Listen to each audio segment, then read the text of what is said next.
And I work with Redgar specifically for that neck position, right? Yeah. And so making sure that he has deep neck endurance here can limit the amount of stress on his upper neck joints that can lead to headaches. Nobody wants to watch a YouTube that's super just boring, dry, like do these things for your health. Welcome back, everybody. Yeah, this time from our respective residences and not in a studio to Valoranting episode 101, I guess. I mean, I have to assume because the 100th episode was last week and I don't think we've fucking done this since then. My perception of time is really dilating, so I'm not really sure, but good to be back here, of course. And Vans, I'm starting to see your blonde grow out a little bit there, mate. Now I'm starting to see what was sort of the layer under the blue. Right. Your blue is washing out, though. Now it's fucking green.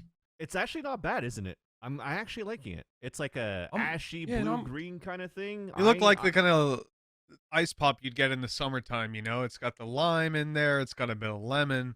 We need that extra little orange on top or something like that, and it's going to be beautiful.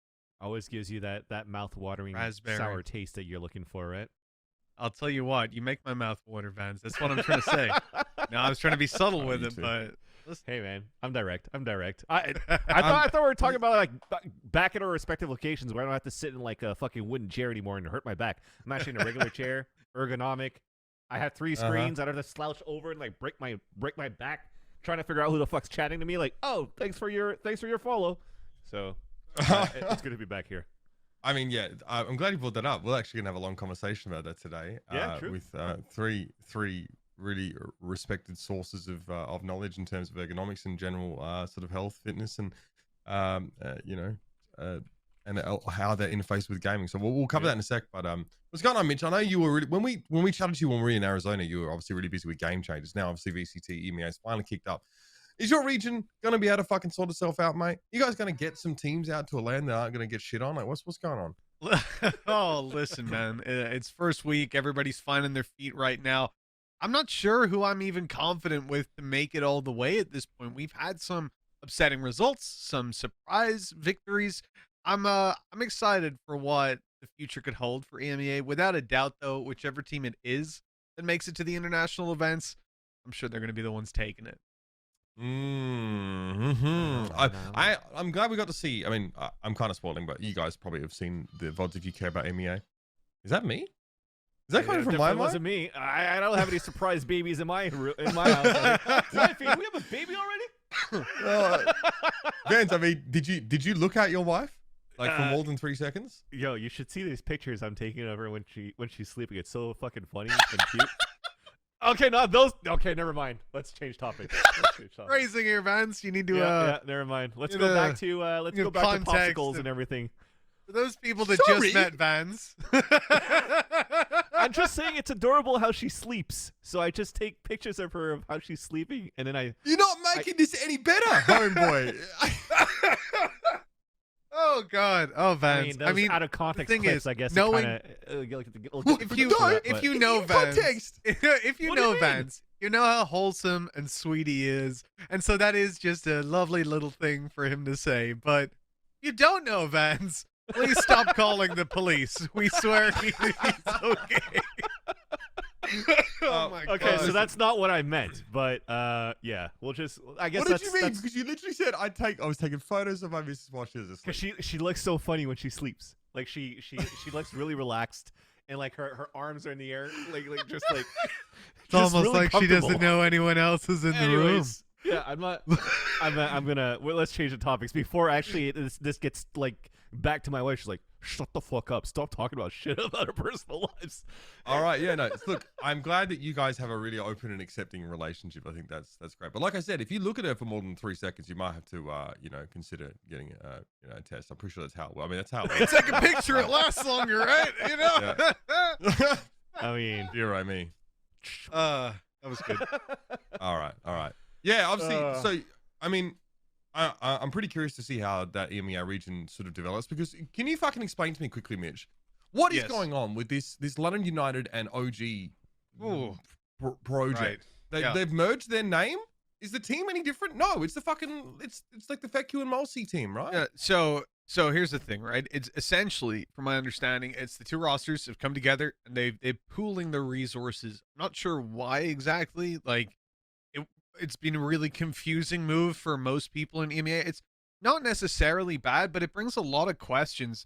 So like the easiest way that I can put logic to it is like maybe this is OG London United are going, I don't know if we want to keep a team. We've seen a lot of teams questioning whether they want to stick around. I'm not saying that they are thinking of leaving or anything, but for a bigger team to come along and offer to foot some of the bill, right? Share some of the responsibility, but also give extra publicity, because now OG fans are going to go, oh, who's this, LDN UTD?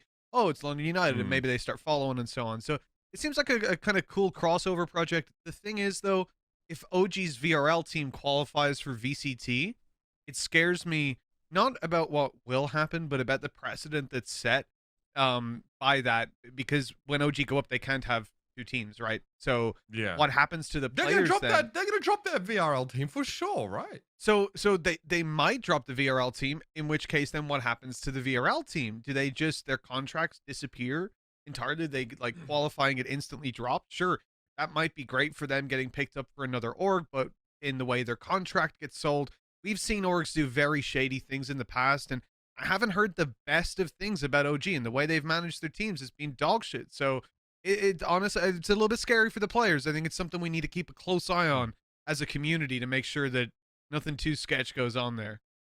Yeah. Okay. Yeah. Looking.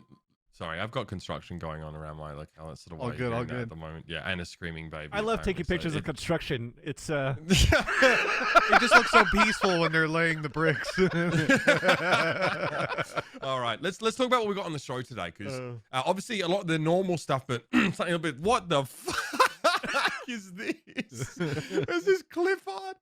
Okay, obviously, yeah. Well, look, we have some professionals from around the esports space who were not, their profession obviously is not necessarily specifically esports, but obviously health a lot. Like you're talking about ergonomics, physical training, therapy. You've probably seen them around because I know they work with a lot of big organizations. We've got three fantastic guests to talk about that balance between being healthy as a gamer and being good. You can do both, apparently. So bear that in mind, all you Valorant Sigma grind set people out there. Definitely worth a watch. We're going to talk about VCT EMEA as well. Obviously, now we're into week one. We're into groups. So we want to talk about maybe how Fade's affecting things and how our top teams are looking. And yeah, we're going to talk about VCT EMEA as well. And we're going to have Emil on from Guild to sort of help us break that down. Mitch is actually going to have a function on this show, so get excited for that. I'm very excited. So let's, without further ado, let us introduce our first guests here. So what we're trying to do is sort of have like a round table sort of set up here, where ideally yours truly does as little talking as possible. We've got three esteemed gentlemen here with a lot of experience in that intersection between gaming and health. And what I'm going to do, guys, when we have guests on the show, I often go and have a look at the Twitter profile. Now, because you guys are qualified, you have a lot of acronyms in your Twitter bios that relate to your level of expertise. So what I'm going to do is go down the line left to right and have you introduce yourself, so I don't butcher your specific titles. But we do have Kyle Kerr, Dr. Respawn, and HP for Gamers here. So guys, first of all, thanks for joining us. Kyle, let's start with you. A little bit of background, a little bit about what your specific interest area is when it comes to esports and health intersection. So my name is Kyle Kerr. I was a professional 1.6 player and CSGO player for a little bit, and I do personal training and performance training for professional teams. I worked for Team Envy as the director of performance, and then I did some consulting with Minnesota Rocker as like kind of like a life coach / personal trainer, and then just been doing that ever since. So just trying to help the players become the best versions of themselves and help them play better in game and be better outside the game as well. Fantastic. And Dr. Respawn, thanks for joining us on the show, man. Tell us a little bit about yourself and background. Hey, how's it going? So I'm Dr. Respawn, or Dr. Jordan Tsai. I'm a esports physical therapist. I've been working in professional esports for about the last 4 years. Currently, I'm the team physical therapist for Cloud9 Esports as well as Evil Geniuses. I've worked with a variety of titles, so players across League of Legends, Valorant, CSGO, Fortnite. In terms of Valorant, I've worked with a few other teams as well, but I am a gamer, been a gamer my whole life. I'm just not very good. So unlike a lot of the guys I work with, I've never actually been high elo, but I enjoy it. So hopefully going to learn more about Valorant going forward as well. It's not a game I play typically, but I've definitely been more interested in getting into that this year. Hell yeah. They let me talk about games without being high elo, so yeah, fortunately, that's not a barrier to entry. You know what I mean? Don't worry about it. And of course, HP for Gamers, obviously, we've conversed before over on Twitter. I also sort of follow your work, and if you want to see someone who's doing a good job sort of breaking their TikTok, for example, as well, I have to give it to this gentleman. Tell us a little bit about your background, though, man. Yeah, so I'm also a esports physical therapist, and I'm also a strength and conditioning coach. And so in the past 6 years, I've been working with a bunch of different teams, really similar to Jordan, actually, just helping all these different esports titles. And definitely because I grew up playing CS, Valorant was sort of a game that I was really interested in. And now I'm working with the Guard, with Team Liquid, and I've worked with people like Redgar and Bone Cold from Ascent last year. I think he's on Vitality now, but just worked with a lot of people throughout the community, just help them better understand how they could make some positive changes in their behaviors, and also just see how it might impact them inside the game, because there's a lot of things that can translate inside and outside of the game, and we help them understand that. Fantastic. I mean, sort of the format we're going to go for here today is, obviously, the three of you have your own sort of, strong background and sort of unique perspective on this stuff. We're going to pile in on a lot of this stuff. So I'm probably not going to direct any of these questions at any specific person. So you might talk over each other every now and then, but we'll figure it out, because there's so much that we gathered question wise as well on Twitter. I think there are a lot of people that are really interested in this intersection. I think it's pretty clear that, with the three of you fine gentlemen in front of us, that teams are also starting to realize how important this topic is. But I want to start fairly high level, and Vans and Mitch are going to jump in as well with some questions. But let's just start at the start. Why, like when I became a caster, it took me a while to realize that people actually sort of valued people that could talk about the games, and that was important to, devs or whoever's going to pay them.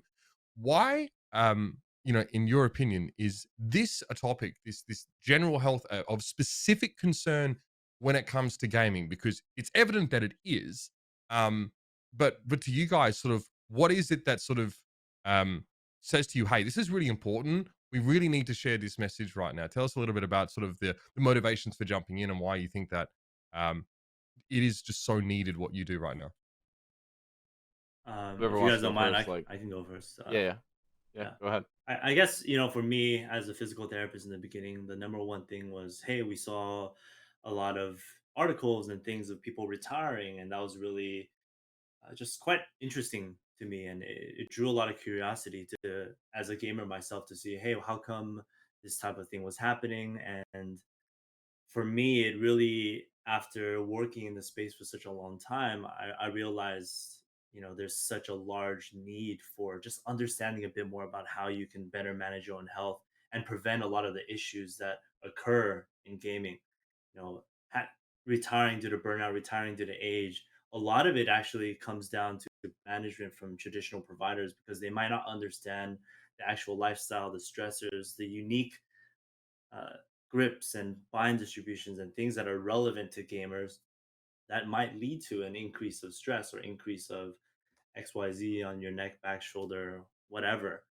And so for me, it was, how do I help this community better understand some basic things so that they can not retire, so they can play more, they can hurt less, they can have longer careers. That's really my big mission. I just want to help gamers be better. And yeah.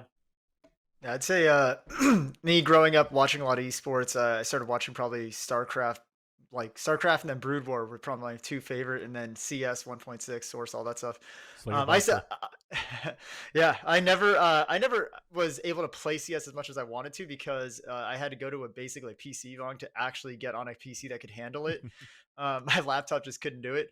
But for me, it was mostly like, I grew up loving esports, and when I graduated PT school, I really, really wanted somehow to get involved with the community, and I knew I wasn't going to do that at a player level. So the skills and I guess the knowledge base that I have in my education, I felt could translate really well to esports. And I felt like Dr. Matt said, you just see all these stories about guys retiring in their 20s, and I think it's ridiculous. There's absolutely no reason for that. And me, I'm a competitive person. I love seeing competition. That's what drew me into gaming, and period, is that there's so much parity in competition, right? Anyone who has a PC or a system can basically compete against anyone in the world, and I love that.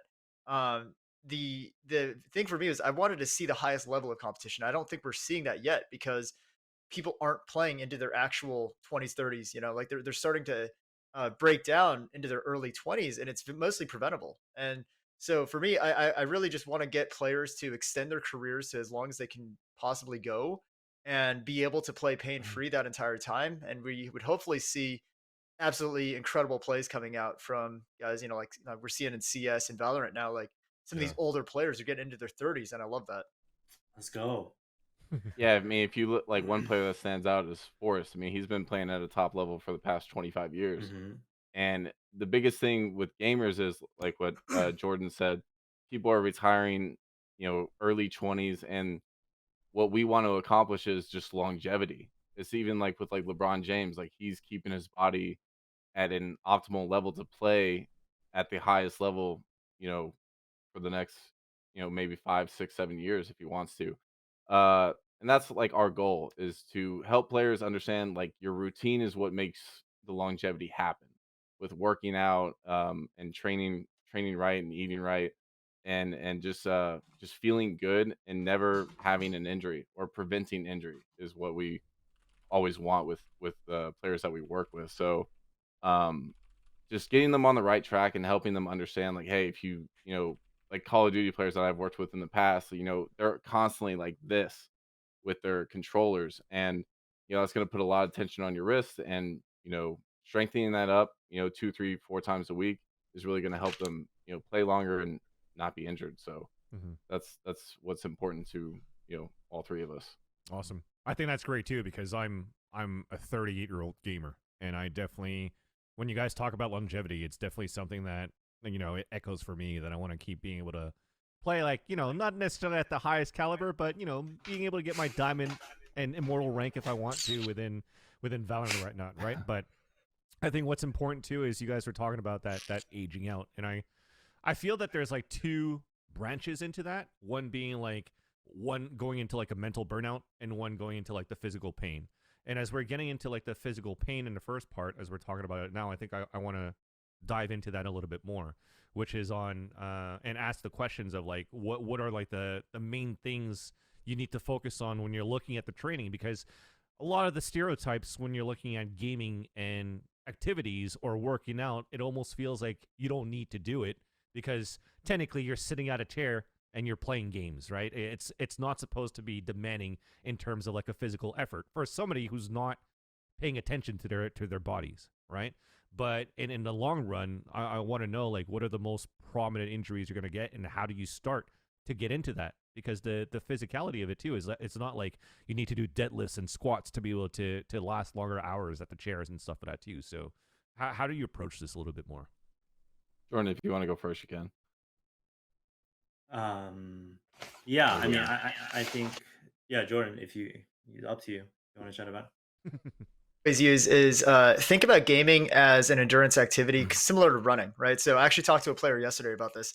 You're basically running on your hands. Like you are doing an endurance activity that Exactly. requires repetitive small motions of very tiny muscles for hours and hours and hours. There's no way that's not causing some sort of stress on the tissue. So even though you might say, oh, gaming itself is not highly stressful in that, oh, you're not getting tackled, you're not sprinting, you're not getting hit. Um, the actual activity itself on a low level of stress over enough time is still going to cause significant wear on all those structures. So maintenance and building capacity, those are the two ways that I Yep. usually approach it. Like you got to deload after you've conducted the activity itself. So practice, training, solo queue, whatever it is. After you've already put that stress on your body, you try to recover as best as you can. And then in the days that you're not doing that, you're building capacity by training those muscles. You're trying to add enough endurance and enough strength in those muscles so that they can accomplish the task that you're putting in front of them without breaking down. Yeah, Mm. I love that. I mean, that's exactly how I would approach it too. And we know now with the current research that the regions of pain that are the most common are going to be your wrists, your neck, and your shoulder. And of course, your back. But we did a survey study ourselves with up to 400 gamers, and it was the same thing: wrist first, neck, and then lower back. And I think the way that I like to describe it to gamers is I try to help them understand it because education is the first point. They need to know why they're doing something so that they can actually adopt the behavior. And I always say, think of your muscles and your tendons as having this health bar. Every time you click, move your mouse, you're gradually losing HP. Mm. But sometimes there's things that you can do to influence how quickly you're losing HP. So if you have better posture, instead of losing 4 HP per click, you lose 1. When you get to 0, your tissue gets irritated. And on the flip side, there's things that you can do to restore your HP. You can rest, you can maybe ice, heat, kinesio tape, medication, brace, whatever, massage. But the bigger picture of all is the size of your health bar, right? How many repetitions, or what Jordan mentioned, what is your capacity? Most of the time when gamers come to us and they have injuries, they're at like and we're trying to get them to 10,000 HP, build up their capacity, meaning we incorporate exercises that target the muscles that they use most frequently: shoulder, wrist, neck, back, right? And it could be sometimes deadlifts, but it could just also mean incorporating 1 or 2 exercises for the wrist one day, through 2 to 3 times a week, just maintaining that level of endurance and using off season to make sure that you build it up so you can handle it during the season when you expect that there's going to be an increase in play volume. We always see injuries crop up before big tournaments, before, World Cup is always the big one, when because all the little kids crank 90s and they go crazy for Fortnite. that's when injuries crop up.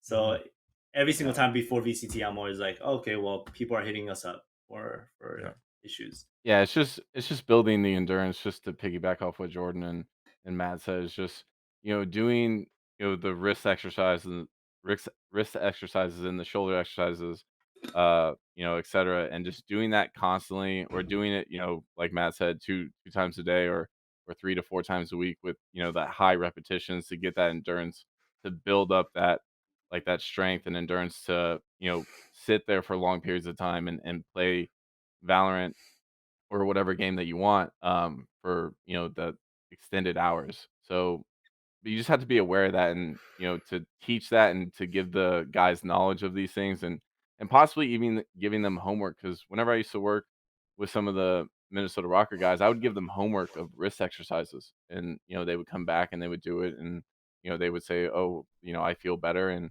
now I have no pain," Let's over go. like a couple weeks periods of time. So just helping educate them, and really getting on them. Um, because anytime you play for a long period of time and not do anything with areas to strengthen them, something bad is going to happen 99.9% of the time. So, getting them to do these things is better for them in the long run. Yeah, I like to also emphasize that like most gamers, they always ask the question, is this bad for me, or is this a bad thing for me? And when you think about it, I always ask them is, well, there's a point in your life when you were playing pain free, right?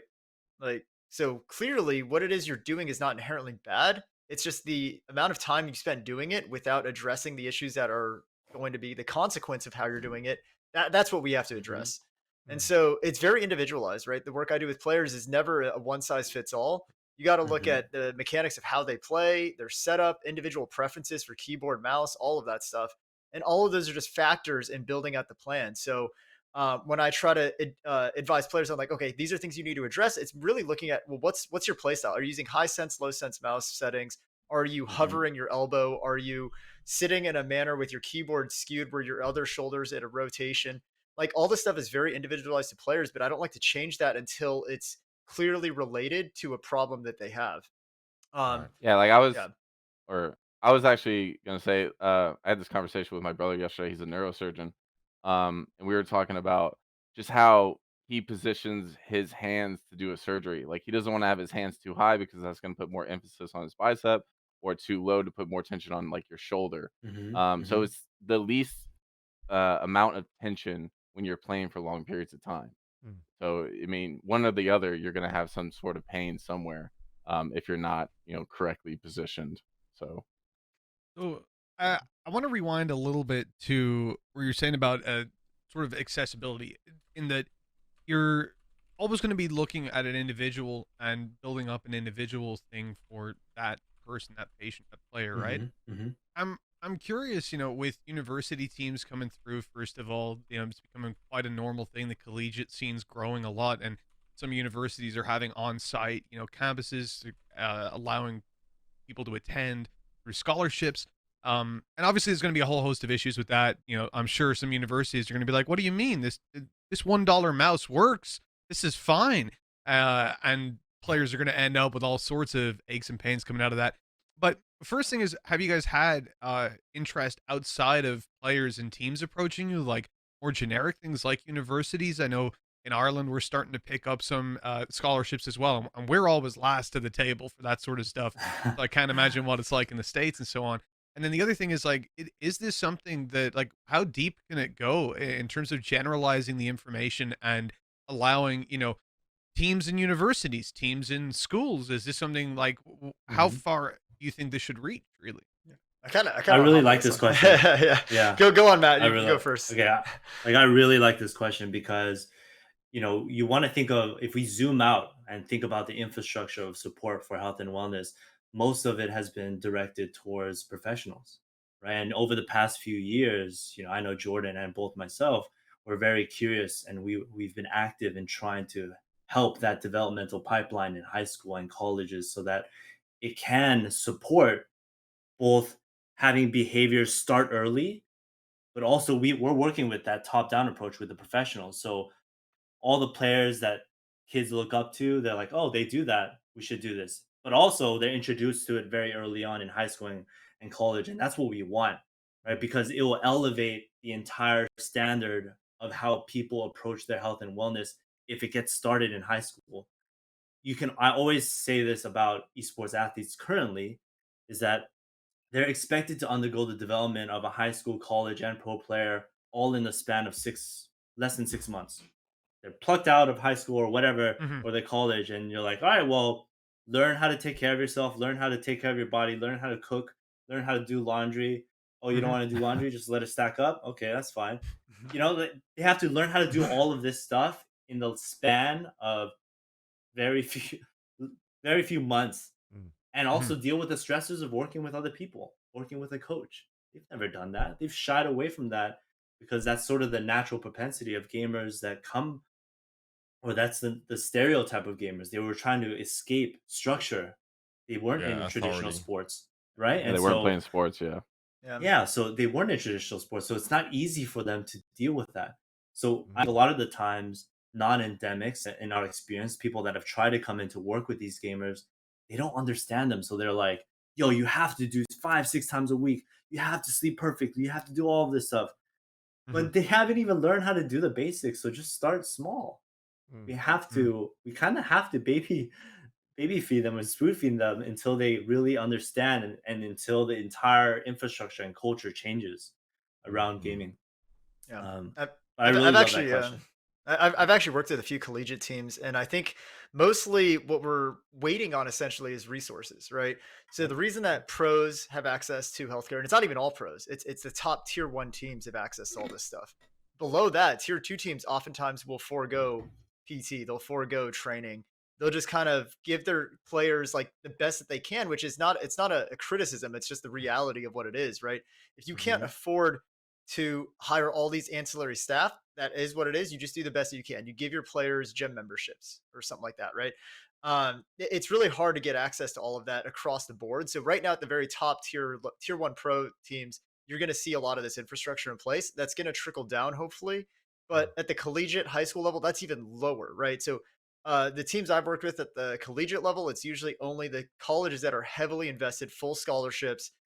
They want to they have usually esports labs already built on campus and everything. Those are the teams that are going to also invest in healthcare for their players. The nice thing is that most schools have access to regular healthcare regardless. So as long as healthcare professionals are somewhat aware of the nuance in treating these athletes, they can definitely do it. Now, the interesting thing for me though is that I think universally it should be tried, and it should be a strive for goal that this kind of stuff is distributed generally, because what's different about professional gaming compared to any other professional activity version of a sport is that the stressors biomechanically are almost identical. You could take tens, right? Top tier pro playing Valorant for 5 hours. If I played Valorant for 5 hours and I'm horrible, I'm actually undergoing relatively the same amount of physical stress on my body that he is. There's no Yep. difference between pro and amateur, unlike any other sport. So football, soccer, in any of those sports, a pro athlete is undergoing so much more stress than a non-pro athlete, that the treatment and the training and the style of care that they get has to be different, right? At the gaming level, though, it's almost identical across the board. So the stuff that I work on with pros is directly translatable to an amateur player who's just starting out. So those habits are almost one-to-one translatable. It's not that, oh, because they're a pro they have to do more of this stuff. I mean, it's more important because of the hours, but I've worked with streamers who play easily twice as many hours as any pro player. Yep. It's completely differentiated in gaming like that. Mhm.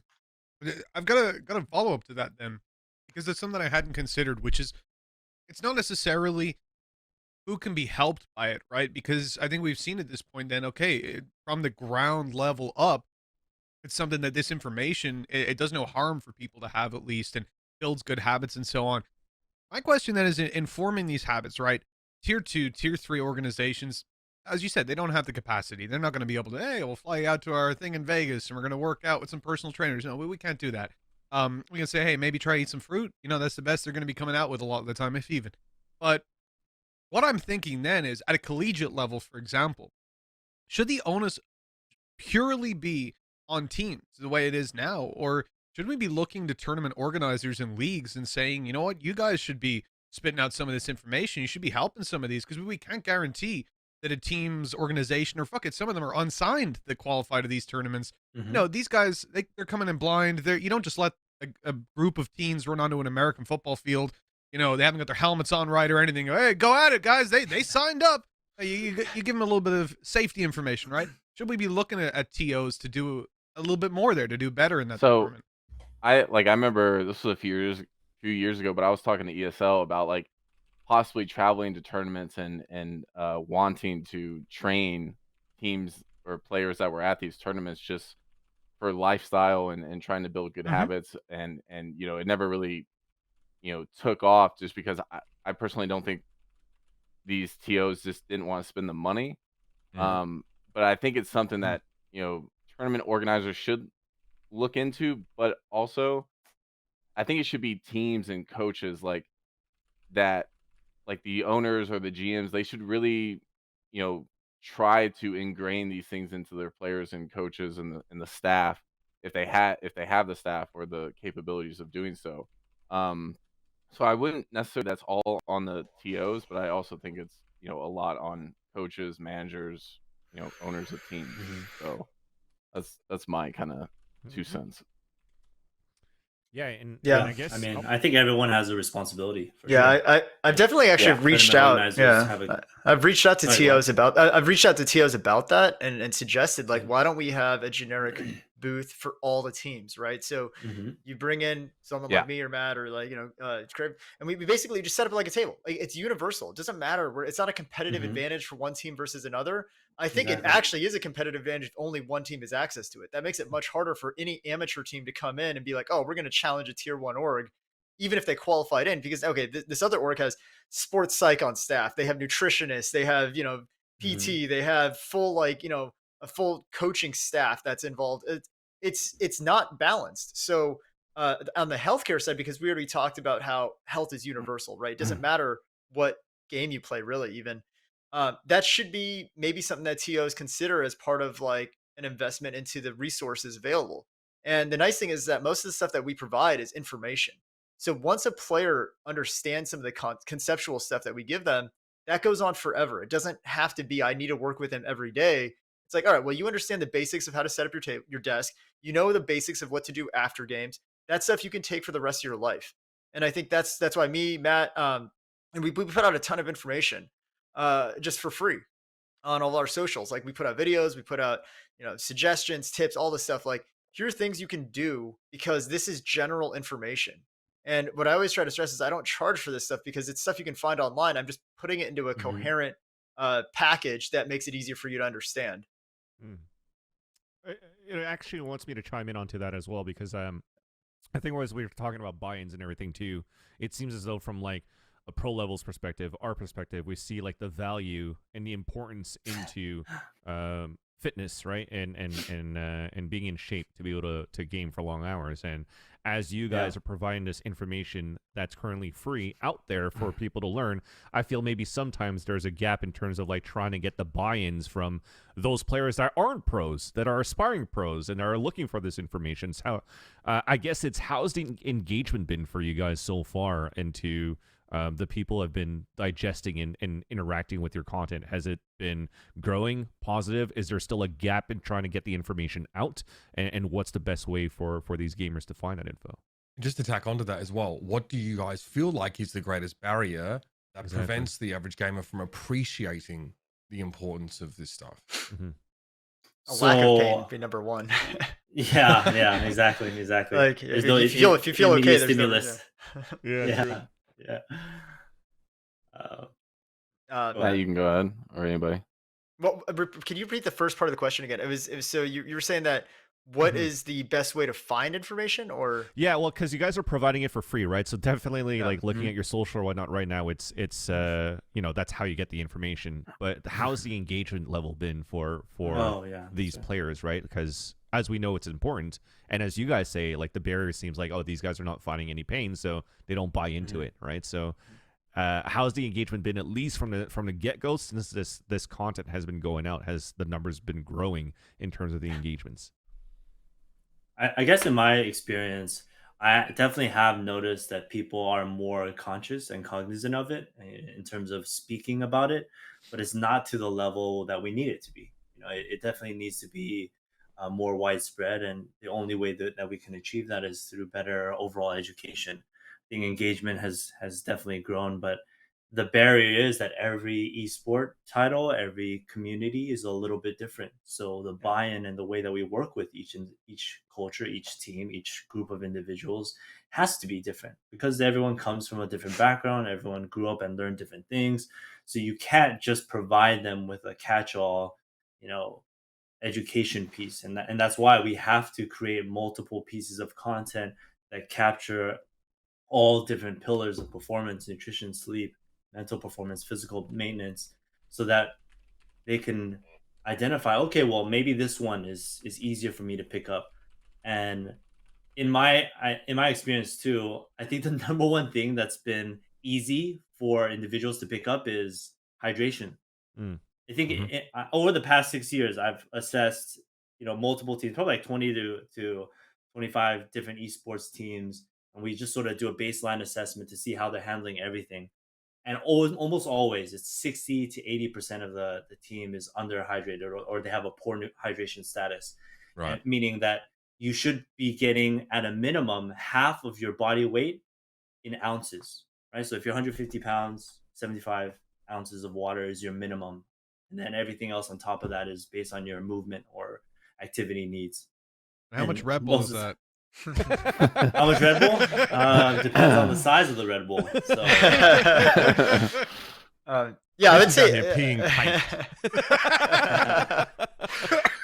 yeah, in the military, they say look at the color, right? Like, yeah, you go super clear. Yeah. My pee be purple? The fun thing though is that because gaming is such a dynamic and evolving community in general, it's really also pushed content. Like it's challenged us to be more creative in how we're distributing information. Nobody wants to watch a YouTube that's super just boring, dry, like do these things for your health. Like so, I you know, Matt, like you know, mentioned earlier, very very big on TikTok. I refuse to use TikTok. That's a personal choice. But you know, things that have gone well for me is like I try to meet them where they're at. So I stream. And something that's done really well for me is I'll bring on other streamers and I do a PT consult with them. We go over their ergonomics. We talk about their habits. We talk about issues that they have. And hopefully most of the time it's actually translated really well to things that their audience has also experienced. Like, hey, this is Jordan. I'm going to talk to him today about some wrist issue that I had when I was playing. And we just go over it. I go over the basics of like a quick assessment. Like, let's think about what the possible sources could be. And then here are some things you can try. See if that helps. And that's just an easy way to start adding value because they're seeing it in real time. Like, hey, here's someone that I watch regularly that has the same issues that I have, and they're doing something about it. I think that's been really, really powerful to allow them to get like we talked earlier about how and non-endemic healthcare professionals don't understand gaming, and so it's really hard for them to prescribe anything to a gamer because 90% of the time what it comes down to is like, oh, you're playing too many games. Why don't you stop playing so much? And that is the absolute worst message you can give any gamer. So what I try to do is I tell you, look, my goal is to actually have you play more, but with less pain. I want you to be able to do all the things you want to do. You just have to adopt these habits so that you can continue doing those things. It's not bad for you, right? So I really think that for us, the challenge is finding ways to. Oh, there's my dog. Finding ways to reach people where they're at and meet them where they are and help them just understand more. But it's been fun. Yeah, it's been fun. Yeah, I think the biggest thing is just time management. A lot of professional gamers just have no sense of time management or whatsoever. Just from personal experience with working with Envy and Minnesota Rocker, a lot of these players would, wake up 30 minutes before practice or eat once a day. And as, a coach or a personal trainer, we have to like retrain their bodies to, eat 3-4 meals a day and just really helping them getting on the best routine so they can like feel their best and play their best. And I think for me, I think that's the biggest thing. And just getting people to buy in is really tough with gamers because, you know, they, I try to get away from the word working out and I say, hey, let's like train because working out scares gamers. If you say that word, like I've said that to like I'm people already that I freaking used out. to work. That's what I used to say at Envy, and people would be like, no, like I can't do it or I don't want to do it. So getting them just to, I had a client way back in the day where he was so afraid of working out. I was like, hey, let's just go into the gym. I used to work at Equinox, and I was like, hey, let's just walk for like 30 minutes. And I did that for like 3 weeks. And then I was like, okay, hey, how about we try this? Let's go do like a bench press or something like that. So doing things like that and just getting them to feel safe in that environment because they've never done it before is really Yep. important. So that's just from my experience with working with professionals, probably the biggest one. Um, I want to ask about some of the common injuries that you guys encounter because I for a while had a problem with my QL where it turned out that I was trying to go and deadlift and I was having this lower lumbar pain, and for the longest time I didn't realize it was because I was sat on my ass for 5 hours a day and I was sleeping funny with one knee up and like my hips were sort of misaligned. But so it was like a sports injury that originated from how I was sitting and gaming and also sleeping. So I'm really curious to know like what are the common injuries you guys see? Because I think there are a lot of gamers that maybe say, oh, this feels a bit funny, and maybe they don't actually attribute it correctly to the fact that they're not, stretching or they're not sitting ergonomically or whatever. Because I know, like, I'm sure you guys see a ton of stuff in the cervical spine, right? Because even me right now, I'm looking down at like a 15-degree angle, I think, from horizontal at my monitor, and I know it's a problem, but this fucking thing doesn't go up any further. So I'm, I guess I've got to look into that. But what do you guys sort of see as the most commonly occurring injuries, and what should gamers be looking out for to make them go, hang on, there's something wrong with how I'm sat, how I'm sort of stretching or whatever? I think it's very game dependent, actually. So something I've noticed is that depending on what game you're playing, you start to expect different issues. I kind of briefly touched on it earlier, but like if you're playing an FPS and you're playing on high sense, usually you're using a lot more wrist movement. You can't play high senses as cleanly with arm movements because just the amount of just movement in the mouse translates too much. So we tend to see with players who play really high sensitivity, they tend to have more wrist issues. Players who play low sense but use bigger arm movements, we might expect that there's more stress on the shoulder and the neck as it has to support the entire arm. FPS players, again, tend to hover their elbows, so that similar presentation. I see a lot more shoulder and neck issues in those players. It really is game dependent. And depending on mouse grip, type of mouse, I even noticed that there's a difference sometimes between specific roles, right? So it may be not as prevalent in a game such as Valorant, where all the roles are somewhat similar. They all have similar abilities. But if you compare like Fortnite, which is also an FPS, to let's say CSGO, very drastic differences, even though they're both FPS, because in Fortnite you're required to build, although maybe not anymore. But you're required to like use your build keys, which means that the keyboard hand is actually undergoing significantly more stress than in CS:GO. And so there's specific nuance like that. But then generally you're looking at mostly upper extremity issues. Now, the really interesting thing is it goes beyond gaming now because so many teams are actually getting trainers and forcing their players to work out now. I'm actually seeing a lot more players for general orthopedic issues, like you mentioned. Oh, I deadlifted Mhm. wrong. My back is hurting. Like that's not gaming related, but it's a part of a pro player's life now. So I am seeing people for running injuries, for things that they are just not used to doing and are forced to do now. It's definitely been on the increase the last couple of years. Mhm. Mm. Yeah, likewise. I mean, it's always most immediately is going to be the wrist and hand, right? Like PC is going to be more wrist, console sometimes going to be the thumb, and then again, depending on the bind distribution, mouse grip, how they move, how they sit, could be shoulder, neck, I've had the exact same experience, right?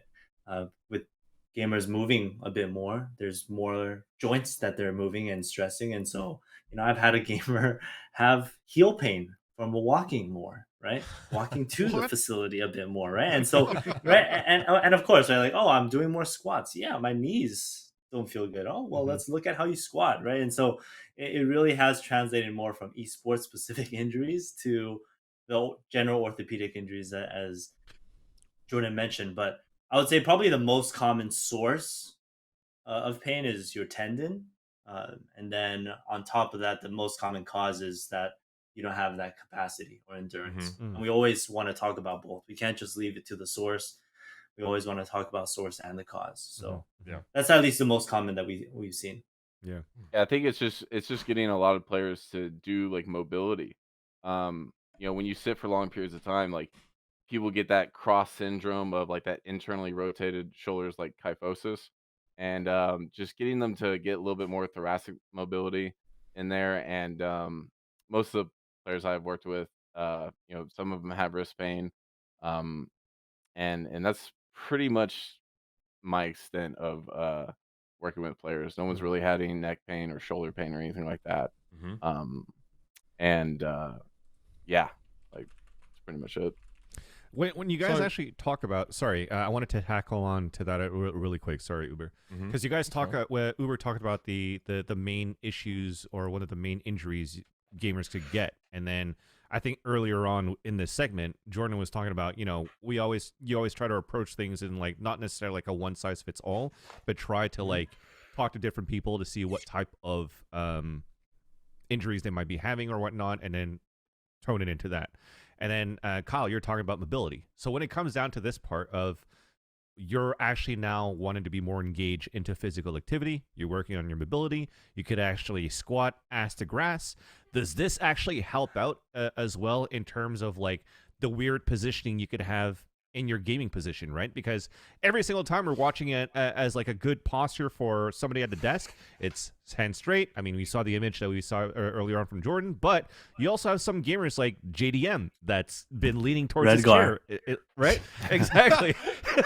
And then, So more broadly, are you asking if these like people's sort of changes in health and fitness and actually training more, does that translate into better performance as a gamer? Is that what you're asking? Or? that's one thing, but then the other thing is, can it also help prevent the injury of like the leaning back towards the chair, or like the Saya player that has like a mouse on a box and stuff like that too, where usually you're looking at that, you're like, holy shit, this guy's gonna have back problems like 2 weeks. But if you're working and training on mobility and whatnot, does that help into playing into longer hours and longevity in your years in gaming with these weird positions? I'm not really sure, just because since I think it's the type of training that you do. Like every time I work with players, I will never put them on a back squat ever. Mm. They will never do any back squat. It will always be like a goblet squat or a goblet squat to a box. And I will never even like put them on like a well, it just depends on the access that I have. Like I wouldn't mind putting them on like a barbell deadlift, but we mostly do like kettlebell deadlifts or a single leg deadlift. It just all kind of depends on the training you do. And I think it does translate like just with the working out aspect or movement. Obviously it builds confidence and I think that translates towards the game. But I think with the mobility stuff, it just makes you feel more loose. It won't make you feel so tight. And that's what I try to explain to the players is like we want to be able to move well and we want to be able to just feel better. And that's kind of how I explain it to them. So To me, I was saying, go on, go Matt. ahead. Go ahead. Yeah, to me, this seems like a question of also understanding a bit more about posture, Mhm. right? I think a lot of the times we're focused on posture. Yeah, and I also create content about it. Um, but it's really important to realize, and we say this all the time, your best posture is your next posture. Any position you hold for an extended period of time for 24 hours straight is not going to be great, right? And so it comes back down to that HP bar. You can think of when you work out, depending on the exercises you're doing and the muscles that you're targeting, you have more capacity to handle those Mm. awkward positions, the Saya player, the red guards, right? And I work with red guard specifically for that neck position, right? Yeah. And so making sure that he has deep neck endurance here can limit the amount of stress on his upper neck joints that can lead to headaches. Mm. Right? And so it's all about understanding where the stresses go. How do I build the capacity of those areas and those muscles so that they don't deal with strain, whether it be muscle, tendon, and then eventually joint. I would say it's still important to realize, though, with these extreme postures, really rounded, nerve entrapment is definitely an issue that we've seen. Right, it definitely crops up, especially if some people have really awkward shoulder position. They get some numbness in their pinky, and that's when we really have to consider a change in posture. What's that thing under Um, your desk? Just uh, quickly. which one? This? It's like it looks like a triangular prism, elongated, like an extruded thing that you just under your desk there. Oh, it's a footrest. I'm short, guys. I'm a short man, so I need a little footrest where- to bring the floor up to me. I'm very tall, but where did you get it? The Amazon. curiosity. Nice. Is there like a Amazon recommended footrest. height ratio, or if I was, my friend needs one. We'll talk off screen. Yeah, definitely. Let's do that. Sorry, To Dr. go, Dr. to Goldman, go back to this question though, I think it comes down to what we're really asking is what is our philosophy towards training, and that's gonna vary provider to provider. Between all three of us, you're probably going to see a lot of difference. But Mhm. I've actually worked with Saya Play, and one of the things that I stress with him is, look, at the end of the day, my philosophy towards working with these pros is I'm not here to make you the healthiest person possible, and I know that sounds crazy. What I'm here to do is actually maximize your performance. And if in doing so you become a very healthy person, that's great. But there are definitely areas that I could address with certain players that I know are going to be beneficial for them in terms of health that I don't do, again, because I don't want to provide an intervention that causes a performance deficit. So if I told Cyplaya, you need to change how you're laid out, you need to move your mouse here, you need to adjust your keyboard, you do all this stuff, and he plays worse, what I've done is actually removed Lost any the job. chance of me. Yeah, I made it so I will not get any more buy-in from him on anything else. Yeah. And so we really have to pick and choose our battles with a lot of these people. Is okay, what do I need to modify that will reduce issues that he's already having, or I could suggest that might affect future issues. But how much can I also compromise with him on letting him do things a certain way because this is how he plays? And Exactly. yeah, it's a very, very tricky balance, and it's very individualized because some players, hey, okay, maybe he's like this, but it's causing severe neck pain, or we got to change that. That is now Yeah, already an exactly. issue.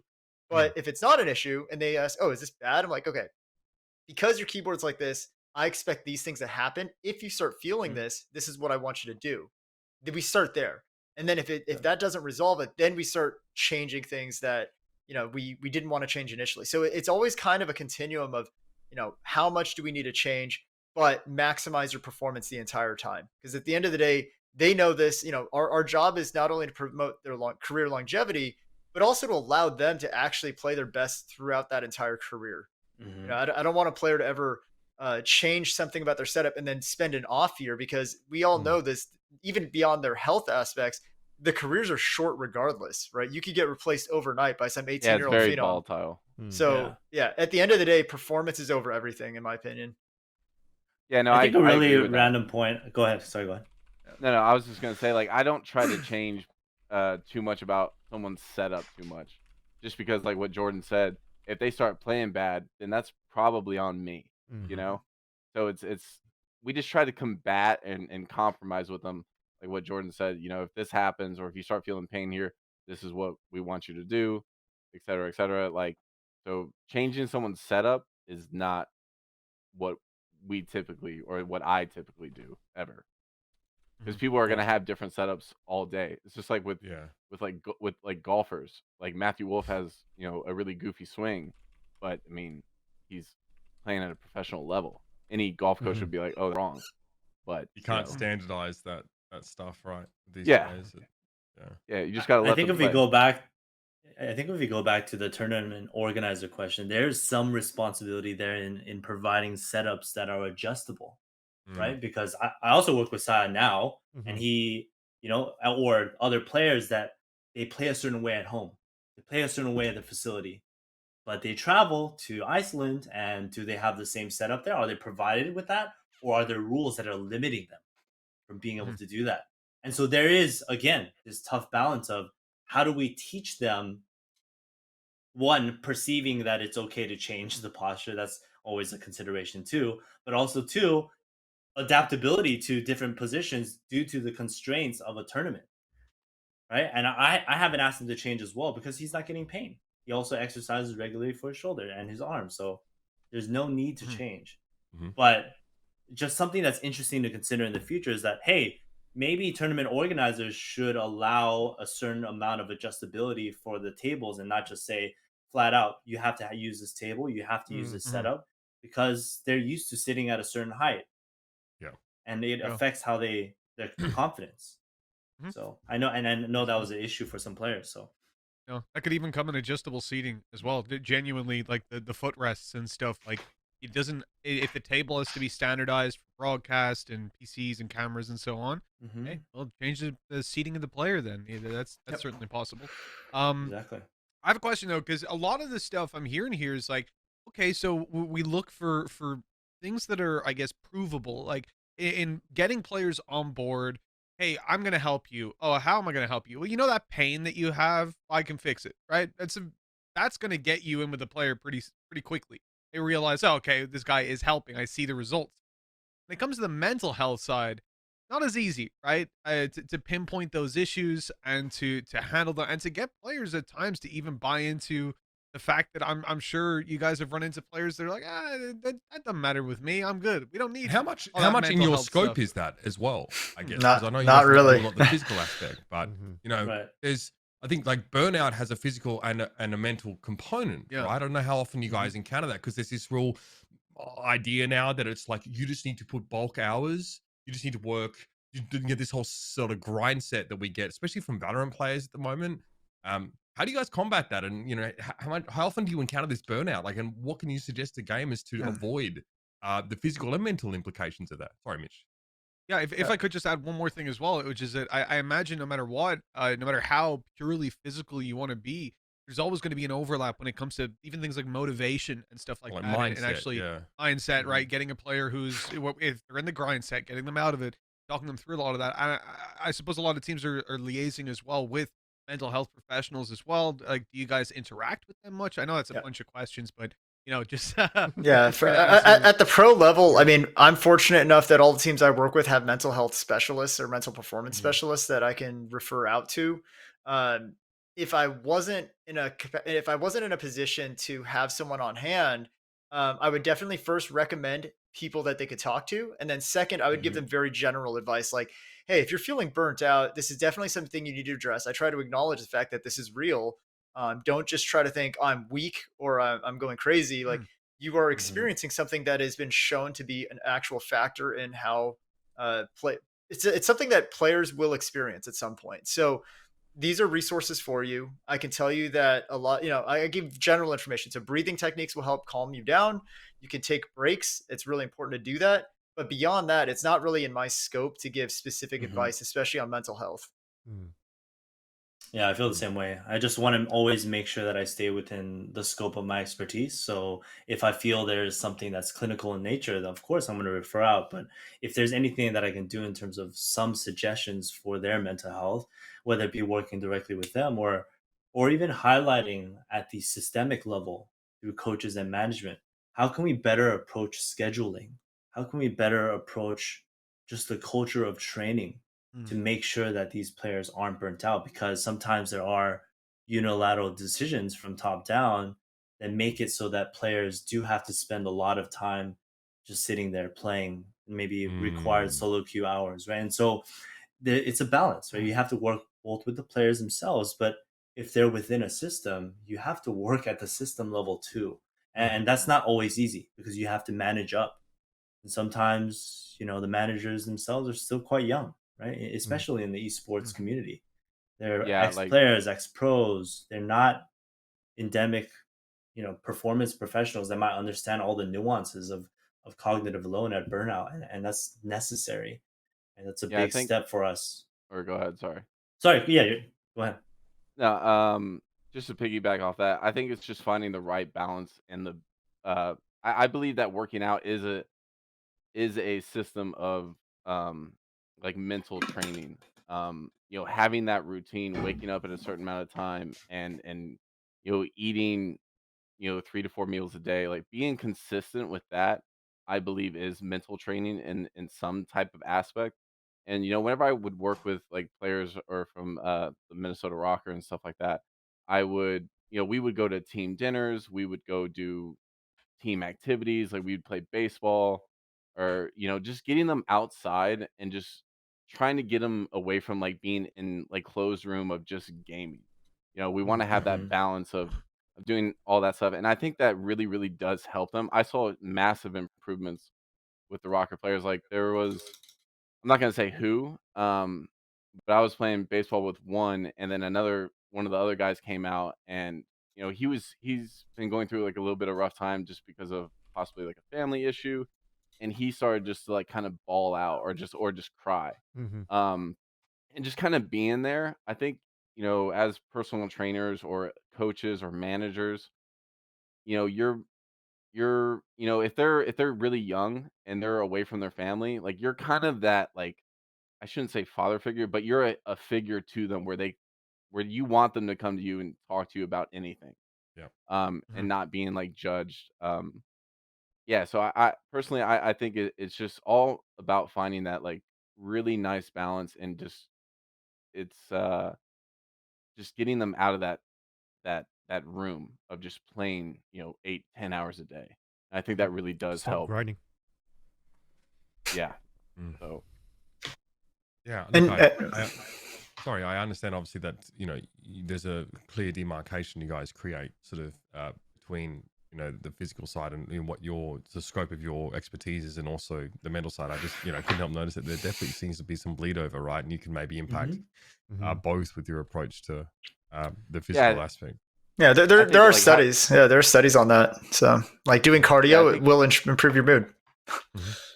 like something that I used to do with the team is, after we would get done training, we would walk outside for 10 minutes before, they would have to go to practice within the hour, or in an hour or so. And I would always ask them, hey, what are 3 things that we need to do really, really well today, to have a great practice? And each player would have a different answer from the previous player. And just getting that like sunlight exposure and just getting them ready to practice and getting them to be like more transparent with each other, obviously really, really helps in the sense of like practice and the mental gymnastics that is esports.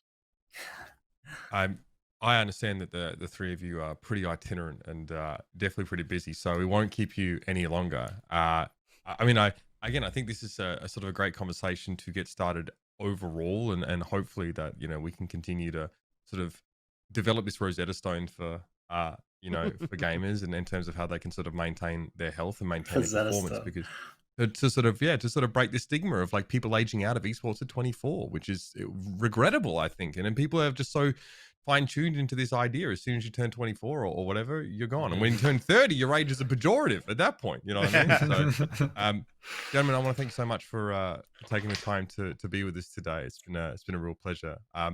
Again, what I would like to offer you guys the chance to do is say where people can find you, because obviously some of you are on TikTok, some of you aren't. So we'll start with Kyle. We'll go down the line. Where can we find you guys? Where can we learn more about your line of work? Or maybe we can eventually work with you on an individual basis in the future. You can find me at Kyle B. Kerr on Twitter and Instagram, and send me a message, and we'll go from there. Yep. So I'm at Dr. Jordan Sai on Twitter. That's probably where I'm most active. Instagram, I have my company is at Respawn Therapy. And then that's probably anywhere anyone needs to find me. But yeah, Twitter is usually where I'm most active. I make a point to respond to all DMs. If you guys have questions, feel free to shoot me a message. If I will not try to diagnose or treat injuries online. So before you get into that route, I'm gonna stay very general if I'm gonna answer any questions about injuries. Yep. From TikTok soon, right? Never. Never. There's not enough hours in the day. Yeah, I guess for me, I am on TikTok, I'm on Twitter. We have our website, one-hp.org, and you can seek out a consult with Jordan as well. He's part of 1HP. So if you have any issues for nutrition, sleep, exercise, there's some ways you can get some support through that, or you can reach out directly to us on Twitter. And likewise, we want to always make sure that we're providing general information. If you want more specific, then we can set something up for that. Yeah. But HP for gamers across all socials. Thank you very much, gentlemen. Great to have you on the show, and great to sort of get to pick your brains a little bit, I think, on what is really a rapidly developing and is often misunderstood sort of aspect of that gaming. I want to say thank you guys too for highlighting health as something worthy of talking about in the Valorant scene. I'm really happy that we're seeing this kind of push more from other voices in the actual communities. So it's not just us telling people what they need. I appreciate you guys bringing us on and demonstrating why people should care. Oh, thank you, mate. If I can get, thank you for having us, mate, if I can get traps like your three by following what you do, I'm gonna do it. All right, that's what I'm saying. Let's all do our shoulder shrugs. It's catching up to me too, man. I gotta fucking work. Yeah, Vans. I mean, Vans, you're back in the gym now. I expect progress from you. Now, ladies and gentlemen, we'll be back after the break. We're going to talk some Valorant. In the meantime, of course, we're going to leave you with some fond memories of our last 99 episodes. What a shit show. All right, we'll be back on the other side of the break. You're watching Valoranting. Take care. If you've been enjoying Valoranting, feel free to like, comment, subscribe, and hit the notification bell so you get every episode hot off the presses. Mitch Man right now is, he's basically... Yeah, he's doing a cosplay of Sentinels as prospects for Masters right now, so I like that. Vans, you've obviously been away in Vietnam. Yep. But we are going to be talking a little bit about VCT EMEA, and we do have some assistance in doing that. It's great. So we're really lucky to have Preston come back on the show. Of course, Juvenile from TSM. So we'll be bringing him in just a moment. But let us just have a look at our results for week one. Let's talk big picture here in North America, right? Because obviously we have our 12 teams. The qualification process was grueling in and of itself. Some big standout sort of results for me, I think, is maybe what's going on with the guard, right? I think that's kind of 100 Thieves are rapidly ascending, and the Hopium is at an all-time high. But again, like, you have to feel like the guard have struggled ever since they sort of fizzled out in Reykjavik. Yeah. Before even going specifically into like the maps in itself, like looking at the scoreboard, I feel that there was no surprise into the results if you're looking at the final ending of it, right? Like 2-0s, 2-1s. Whoever was supposed to win won in my eyes. But when you actually dive a little bit deeper into each one of the scoreboards, at least, and the score lines, you'll see that at least some of these games, for example, like a C9 EG, got really, really close and went almost into overtime, or into overtime at some point as well, where finally things dwelled down and into that second map. So it's a good indication, at least, that the competition continues to be very fierce in North America, just like Mitchman was thinking about for Europe. I think in general, worldwide, that we're going to continue to be blessed with some great Valorant matches the more and more Masters we get into, and I'm fucking loving this. And all this is thanks to like fresh metas that we consistently have within the scene. I kind of want to drill down a little bit on some of the freshness that we've been seeing, because let's just say TSM had plenty of that. So let's bring Juvenile on now. I think he's ready. We've got all his mic issues sorted out. Preston, thanks for joining us again, man. Obviously, look, not the week one you guys were hoping for, but we've got to see some really interesting stuff from your team, and hopefully there's plenty of bounce back for you. Yeah. Even though we lost 2, I feel like we played pretty well overall. we did a lot of good things. We improved on a lot of things, I think, from the qualifier as far as some of our sloppy play. We didn't give away as many ecos. The hard part was we lost post pistols on Ascent. And then on Breeze, I think we were pretty lucky to even be in the position we were in with a lot of good clutches. So overall, like even though like I'm not one to normally take a moral victory, it wasn't the worst kind of loss that we could possibly have for sure. Yeah. I wanted to chime in into this one too because I had a chance to catch up to a little bit of VODs. I didn't get to catch all of it too, but VODs? a bit, not as much as I usually do, you know. So right now I didn't fully do my job, so that's where I take an L there. But at least I was able to watch this energy in TSM because I thought it was very interesting when I was looking at the scoreboards. That nice, we got some fades coming in, and you know, when we had these original discussions and even me, I tweeted out, I might see some fade on Breeze, and then I think you and I, Preston, we had a conversation to be like, oh, you know, there's a possibility she might not be used on big maps like Breeze, but you guys use her, and I like that. The only thing that I noticed though was that you guys went into a composition that didn't have many flashes or at all. So what was the theory of the comp that you guys used going into this with a Fade and a Sova in terms of trying to get the map control with no flashes? Yeah, it was like Fade Sova with Viper, like the standard stuff. I feel like Jet Viper, but yeah, Fade Sova was interesting. Yeah, on defense in particular, it feels like Fade is stronger than Sky overall, especially when you pair her with Viper often. Because her util going through walls, even though it's not a flash, if you do the same as Sky Flash as you would a Fade Prowler through a wall, I would take Fade Prowler through the Viper wall majority of time over a Sky Flash. It's pretty impressive going through Viper util with Fade, and so that's one of the reasons why we wanted to try to pair her together on this map in particular. And then we also wanted to try to keep our Breeze, because if we didn't think they were going to pick it, it was a surprise pick by them, honestly. I didn't think they were going to pick Breeze. Was part of the thing. So we wanted to keep the comp somewhat similar and maybe run it similar to our previous Breeze as far as having the double drones, which is what we did before with Sky. And I don't think we lost because of Fade versus Sky or anything like that. Like on that map in particular, like it went OT and of course, obviously down to the wire. So I definitely think that Fade brings some benefits and some strength on defense, but you give up some of the obviously team healing and then overall attack prowess that Sky brings, I think, compared to Fade. Yeah, no, I could see that because definitely looking at the energy lineup though, they also went for like a non-duelist comp. So was that like a surprise for you guys too? From the way that I saw it, I still find that Psalm was still able to get some good spacing from even using some good shrouded steps. But yeah, it was like Sky, Omen, Sova, Viper. They went double controller. Yeah. Yeah. Okay. Yeah. Yeah. So, they I think we had actually surprisingly scrimmed them on Breeze, like in the qualifier, and they had run that similar comp, or maybe right after the qualifier before we learned about the matchups or the groups. And so we had played them on that map, and they ran double controller, so we sort of assumed that's what it was going to be. And I feel like we adjusted pretty well this time compared to last time. And I think even in scrim in the practice, I think it actually might have went 12-12 OT in the practice scrim. So I feel like we made good adjustments. We sort of knew how they were going to play, and we just, you know, like I said, we were in a good position to win. We just failed at certain moments to use utility correctly. Honestly, if I had to make any big reason for why we lost, it would be the individual mistakes with utility and not using utility to gather information when we needed it. Yeah. Because you obviously have a plethora of like the resources to gain info, but sometimes like to maybe even to execute off that, right? Like you know, we talked about there not being a ton of flashes there, but you still have that Fade util to sort of rely on. Sorry, Vance, go.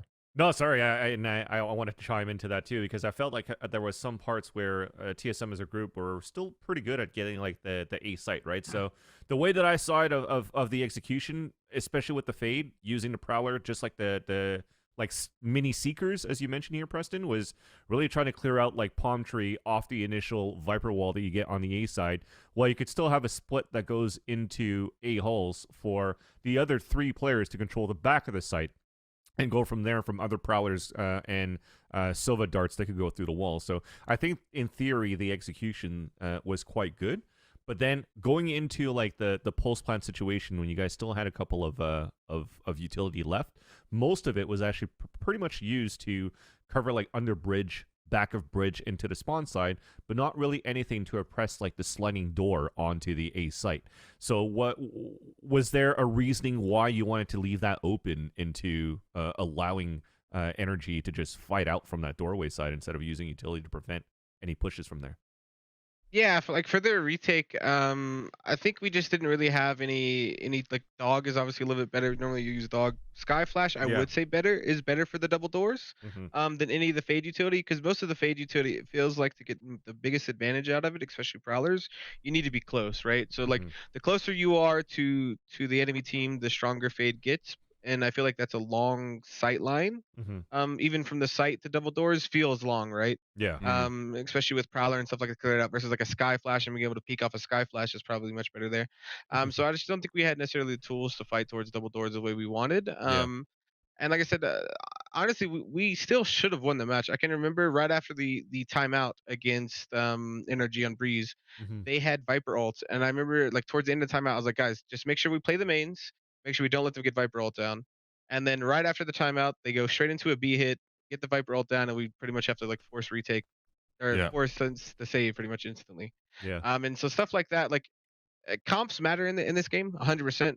And there are definitely some things that you can do to affect the match as far as comps goes, but I think in this scenario for sure we were in a position to win if we just fix those little small mistakes. I agree. Overall, there was a lot of duels that came out in the end as well that just like it could have been to anybody, right? Because that's what I've noticed in that first map as well. It's not like the nerdy shit that I usually coom over, you know, of like, oh, this is a great like shock dart to snake bite kind of thing. It was just like body peeks, get position, and then it see seems who like wins really the duel. fundamental, right? Exactly. Yeah. The fundies. Like as Bren likes to say. you play off a bunch of info, but like ultimately it ends up being really fundamental. We talk about Ascent. This is your map pick here, and you're up against like this KO fade look from NRG. You guys obviously still working the Astra here, and still getting some value. Obviously your attack definitely struggled to sort of string rounds together in that first half, Preston. Yeah. What's funny is that the comp that seems to be meta right now, which is the sort of similar to what NRG ran. Even Europeans are running a lot of Rays, Breach or Fade, those kind of things on Ascent. So the comp that we ran during the qualifier was like a week early, essentially in the meta, right? I was So gonna like say, yeah, we ran the meta. So I don't know if we created the meta. I don't know if we were just a week ahead because of the jet changes or what. But so there was a bunch of VOD of essentially how we like to play Ascent. And every team decided to make that the meta comp now, I guess. And so everyone plays that similar way now, and we didn't really get to scrim too much on Ascent coming into this, just because we were pretty confident in sort of what we were going to do and the way teams are going to play. And I don't think we realized that the meta had fully adjusted to everyone's playing the same comp now. So we hadn't played against that comp yet, basically. So they basically had some VOD review of us. We didn't have any of them. And then honestly, the same thing. It's 13-10. We lost both pistols. We win one pistol, it's OT or we win. You know what I mean? And all we had to do was win one pistol. So I feel like we played pretty well. We had 4 gun rounds on attack. So even though we didn't get a bunch of rounds, we had 4 gun rounds on attack, half of Ascent, which I feel like is pretty good. You win pistol, that's a 6-6 half. It's pretty good. And I feel like the big thing was on defense is once we started getting an op going, their comp was really struggling dealing with 7 getting an op, obviously. And I feel like if we would have had another round or 2 to play with, like, we definitely would have won Ascent and took it to a third map, but they definitely played well. They're the ones who won both pistols, so yeah, they definitely deserve the win regardless. Was it surprising to you though of how aggressive NRG were with like there was like a one round where you had like the paranoia from Hayes from B main, alt from Som with a showstopper into that side as well, and you had the eye coming out from EU, and then they're just overwhelming you guys. So you haven't practiced against that comp, but did you expect that level of aggression coming out from this team? No, yeah, for sure, definitely not. And I think a lot of that is just that's how that comp plays, right? So like we played that same comp the week before with Breach, and that's just the way it feels sometimes. Is there's just so much utility to deal with whatever the problem is, right? So like you have stun, you have a bajillion things to throw at them, and it's always going to feel very overwhelming and oppressive. I think when you play against those kind of comps, and they do the right set thing at the right time. So let's wind the clock back a little bit and maybe have a look at some of these matches, because I assume that like this is pretty critical time to like get a good feel for what the other teams in your group are doing, especially because like in advance that you're playing them. So this group structure gives you the time to like, watch the film and like be ready for specific matchups. I'd love to know what your take is on how the Guard and 100 Thieves matchup went, right? Because the Guard obviously really peaked in a huge way. And then Iceland, things didn't go so well. And in this series, like this 100 Thieves team definitely seems like they were able to catch them off guard, right? Like Fracture, I think it was like a 10-2 half, right? To start with. This team is very quickly been able to get themselves into a position to threaten some top. I mean, the Guard is like, has a target on their back, I think, from being top seed after Reykjavik. What is your feeling sort of about these two teams and how they match up here? Yeah, I think going into this match, myself and even the players on the team, I think majority of us probably assumed 100 Thieves was going to win. But I don't think anyone expected it to be 13-5, 13-6 both maps. I think that's definitely not a complete fair showing of the Guard and who they are. But I think everyone knew 100 Thieves was just going to keep looking better and better, and they definitely look extremely scary. And the big thing for Guard, I think, is they're just going to need time to adjust. They were at an all-time high confidence going into Iceland, right? Yeah.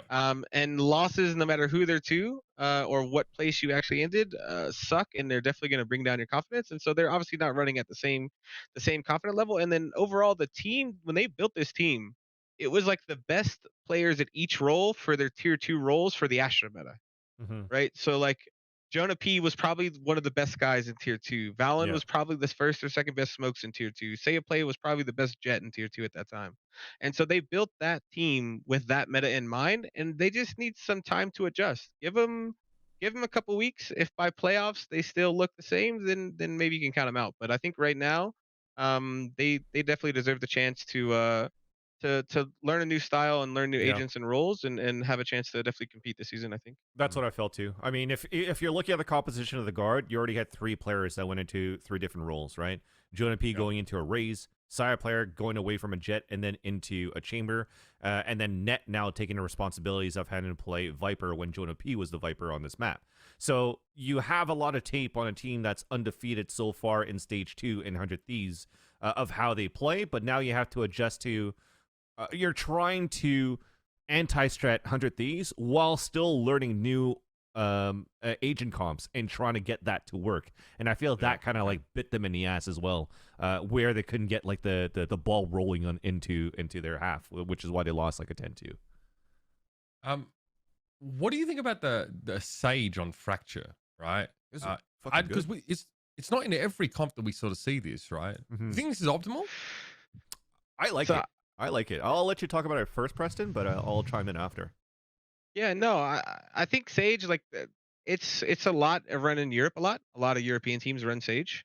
And I feel like she's definitely viable if you have the players to play her, and I think she's really good. And obviously, 100 Thieves ran her to success. So I feel like she's very, very good. And the way this map currently plays, her wall can cut off very, very large angles, and a lot of teams are playing retake on A, which I still confuse every single day. I can't believe that they did that bomb site switch. But a lot of teams are doing a lot of retake on A, and I think a Sage Wall helps cut off a lot of retake angles and helps you slow down the retake as far as that. Because as you know, the same thing in these comps, there's a bajillion utility that you're able to throw. So there's pretty much nowhere to hide, nowhere to sit. So I think the Sage Wall gives you a lot of space to have different unique angles and spots that you can play. Yeah. Oh my, why the fuck did they switch the bomb sites? I do not know. Seriously, I get it confused every time I try to say it. It's not even... The map is left to right. Oh, I'm fucking tilted. I just realized that. I got used to it. I got used to it. A and B. Don't put on my fucking head, man. I got to cast this weekend. A is on the right side, B is on the left side. But I actually do like the Sage in here as well. I think it's more a culmination of how they use the utility 400 Thieves in their execs. Because when I look at their A site hits, what they do is they have Derek as the breach, and then you have Will as a chamber work together into A holes, while you have the other 3 players running with a lot less utility. That's another thing from the Guard where they have to like readjust their strat, was that they didn't have a lot of presence into dish, and that was like free reign, free space for 100 Thieves to go for a 3-2 split. When that happens and you're having to play a retake playstyle for the Guard into the A site, then you don't need that much utility from 100 Thieves to get into sites. What did they use? They use 2 smokes from their Brimstone. Then they have a double satchel charge from Austin that goes into Sands. The other 2 players on the A side are pushing towards A. And then finally Stellar comes in and then walls into the spawn side. And then when the guard has to play a retake, you have 5 players that are now pushing back outside of the site, already getting ground control towards Sands, and you got nothing against you to be able to like come out of like a sage wall, and you're forced to come out of ropes, and you're just losing your fights. And I think that if a team was a little bit more prepared into how 100 Thieves were trying to exec their split into the A side by, just as Preston was mentioning, maybe having some players playing within the site on the upper platform or at the lower side, I think that would have had a different storyline into how 100 Thieves looked really good on the fracture map. I thought you didn't watch VODs, Vans. What's going on? I mean, the ones that I've watched. I hustling? told you, like that's why there's not hustling? enough hours in a day. If I watch one map, it probably takes me like 2 hours. You gotta start watching on 1.25. I was watching at 1.5, Preston. Wait, I was talking to Anderson. He reckons he watches it in 4 to 8x. What? You're like some eidetic learner, bro. There's no way. 4 to 8x. There's no way private to do equity that. guys. It's like man, fucking Doctor Strange seeing the universe, just eyes fluttering everywhere, and the smoking and the nading and anything. It's impressive if you can really read it that quickly. Yeah. So all right, let's get this next map of this series. I think that like the guard are in a bit of an identity situation right now. Can we move on and talk about this Sentinels versus Luminosity matchup? Because I think that was kind of, if we had a match of the week, this one might have been it, right? And I kind of want to start with like where we feel like Luminosity are at, because they always tend to like play spoiler in the first round of double elimination. I think they fucked up V1 like in 2 separate qualifiers, just like in those first matches. Like this team is, the second you let this team start to run it on you, you're gonna get fucked up. Sentinels, they start buying off here. I mean, if you haven't seen it, I recommend checking this map out. Sentinels get a really good start here. They win a bonus. But Luminosity end up sort of wresting control of this map back in their favor. B-Dog almost drops 30 on the chamber. But that's just a normal B-Dog on bind too, right? That's what you have to be afraid of when you actually pick bind against LG, is how B-Dog could actually like just pop off in so many moments. And he seems to be so comfortable on chamber attack side. And it almost feels like Saya player from the guard too, even though they lost their map on bind too, that he's able to get some great entries on B side with the operator. So I feel that I even Sentinels as bind is their best map in my eyes so far on this stage. It's still a very hard map for them to win against LG, who are also very good on this map when B-Dog could pop off. And when you have that with the support from Mata, it's just GG right there.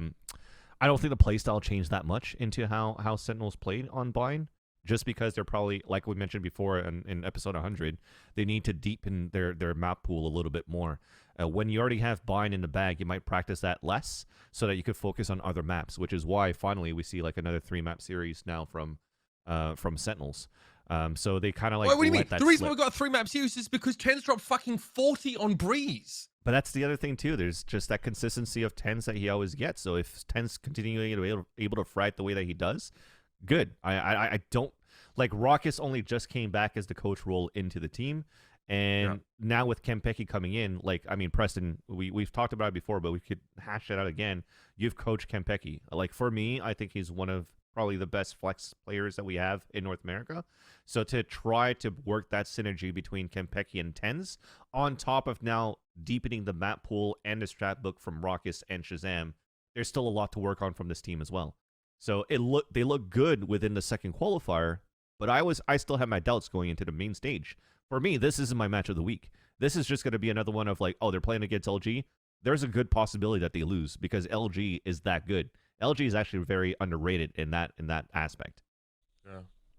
Yeah, I think for me, LG is sort of the team, and I think Vantilli pretty much hit the nail on the head. Is if B-Dog drops 25 to 30, they could beat anybody on any map. Yep. And he can do it somewhat consistently, right? So like like they're going to be a hard team to beat, especially when he's playing well. And I think he continues to be their X factor. And I think one of the things that may take them to another level and that could possibly that I've seen them improve lately is Mata's play. He seems like he's been a lot more consistent, a lot more frag power for them overall, especially in the closed qualifier and a little bit here. But obviously, anytime you have B-Dog dropping 25 to 30, I think they can win any map against anybody. And I think their matchup specifically against Sentinels, anytime that you're picking the other team's best map, even if it's your best map, you're gonna have a hard time in the map pool. And I think that's just an issue of limited practice time with this 5. Like even if they've had this 5 for a little while, it takes time to build up a map pool. It doesn't happen overnight. They're adding a new coach, a new meta. There's so many things happening that you can't expect them to have a super deep map pool. But this is still what's confusing for me too, is that Sentinels, if I'm not mistaken, unless the VLR system is wrong, but Sentinels banned Haven. They banned Haven. Yeah. Right? And I have no idea why. Yeah, that confuses me a little bit. They banned Haven, and then they fucking played Fracture, which, if you recall, was the map where they kept trying to force Jet and lose. Yeah, or then trying to bring in the Rays, and it still can get good results, unfortunately. Yeah, I mean that's a head scratcher for me as well. So let's start. Why do you think they banned Haven? Can we just fucking guess? Well, yeah, I'm gonna let you guys guess because I'm gonna try to find the channel to see if there was actually an error or not in the bans on VLR. I mean, honestly, there's no way they play Fracture. There's no. I mean, surely you let Haven fall out of the map pool. You would. I would have thought they would ban Fracture, right? So if there wasn't an error, then they wouldn't have. I don't know. I don't get it. I can only imagine maybe if they were worried about Jet changes, possibly changing the way they play the map too much. VLR's fucked. For like a short window. Yeah, and sorry, So it's not to say that VLR is shit, but it's just like I think there is an issue between like the map vetoes and what's being fed into VLR. So to look back here, if I'm looking at on the 13th of May, so Sentinels banned Split, LG banned Haven. So LG did ban Haven against Sentinels to make sure that that's done. And then after that, the other bans came from Sentinels on Ascent and then LG on Icebox. And I think that makes sense too, because for me, when we were looking at Sentinels during the group stages, it was like another big hit or miss where they were only good on one half. And then had some finally good results on Icebox when they lost like every single map at the beginning of the year until they finally qualified, winning games on Icebox. So, and I see now that it makes sense into what we have in terms of the maps that we're playing now. And I will say, I think week 1 of this season was a little weird because we had Fade being introduced for this week. And you didn't really know the map pool of a lot of these teams and what map they liked and what maps they're good at. And I think going forward, week 2 and 3, you'll see a lot more consistency in the ban and pick phase, and where you'll see teams and have actual strength on certain maps here or there. I have like a better idea of what to expect. Yeah, look, I mean, regardless of who banned what, we got Fracture in the end, right? Yeah. Is it? Are you sure it's not a bit reductive for us to sort of say that like Tens is not a good raise? Like, you know, is that really just letting the rest of Sentinels off too easy, or is that like oversimplifying our take? Because obviously I think Fracture's a map that this team really needs to integrate if they want to have international success. Look how much we saw it in Reykjavik, especially from the Southeast Asian teams. Yeah, I mean, you're still adding a little bit more into the rest of Sentinels too, right? As when you're watching a lot of these teams, you're putting, you know, a chamber that's very much needed, and then you see now the integration of Sage, which we just talked about from 100 Thieves' Sage, that it actually works quite well. And I think the combination of a Sage and Raze is super important too. I think we're having also the misconception of whenever we see Tens on Raze, we expect that he has like the best satchel charges in the fucking server, and then that he's still able to create the space for the team.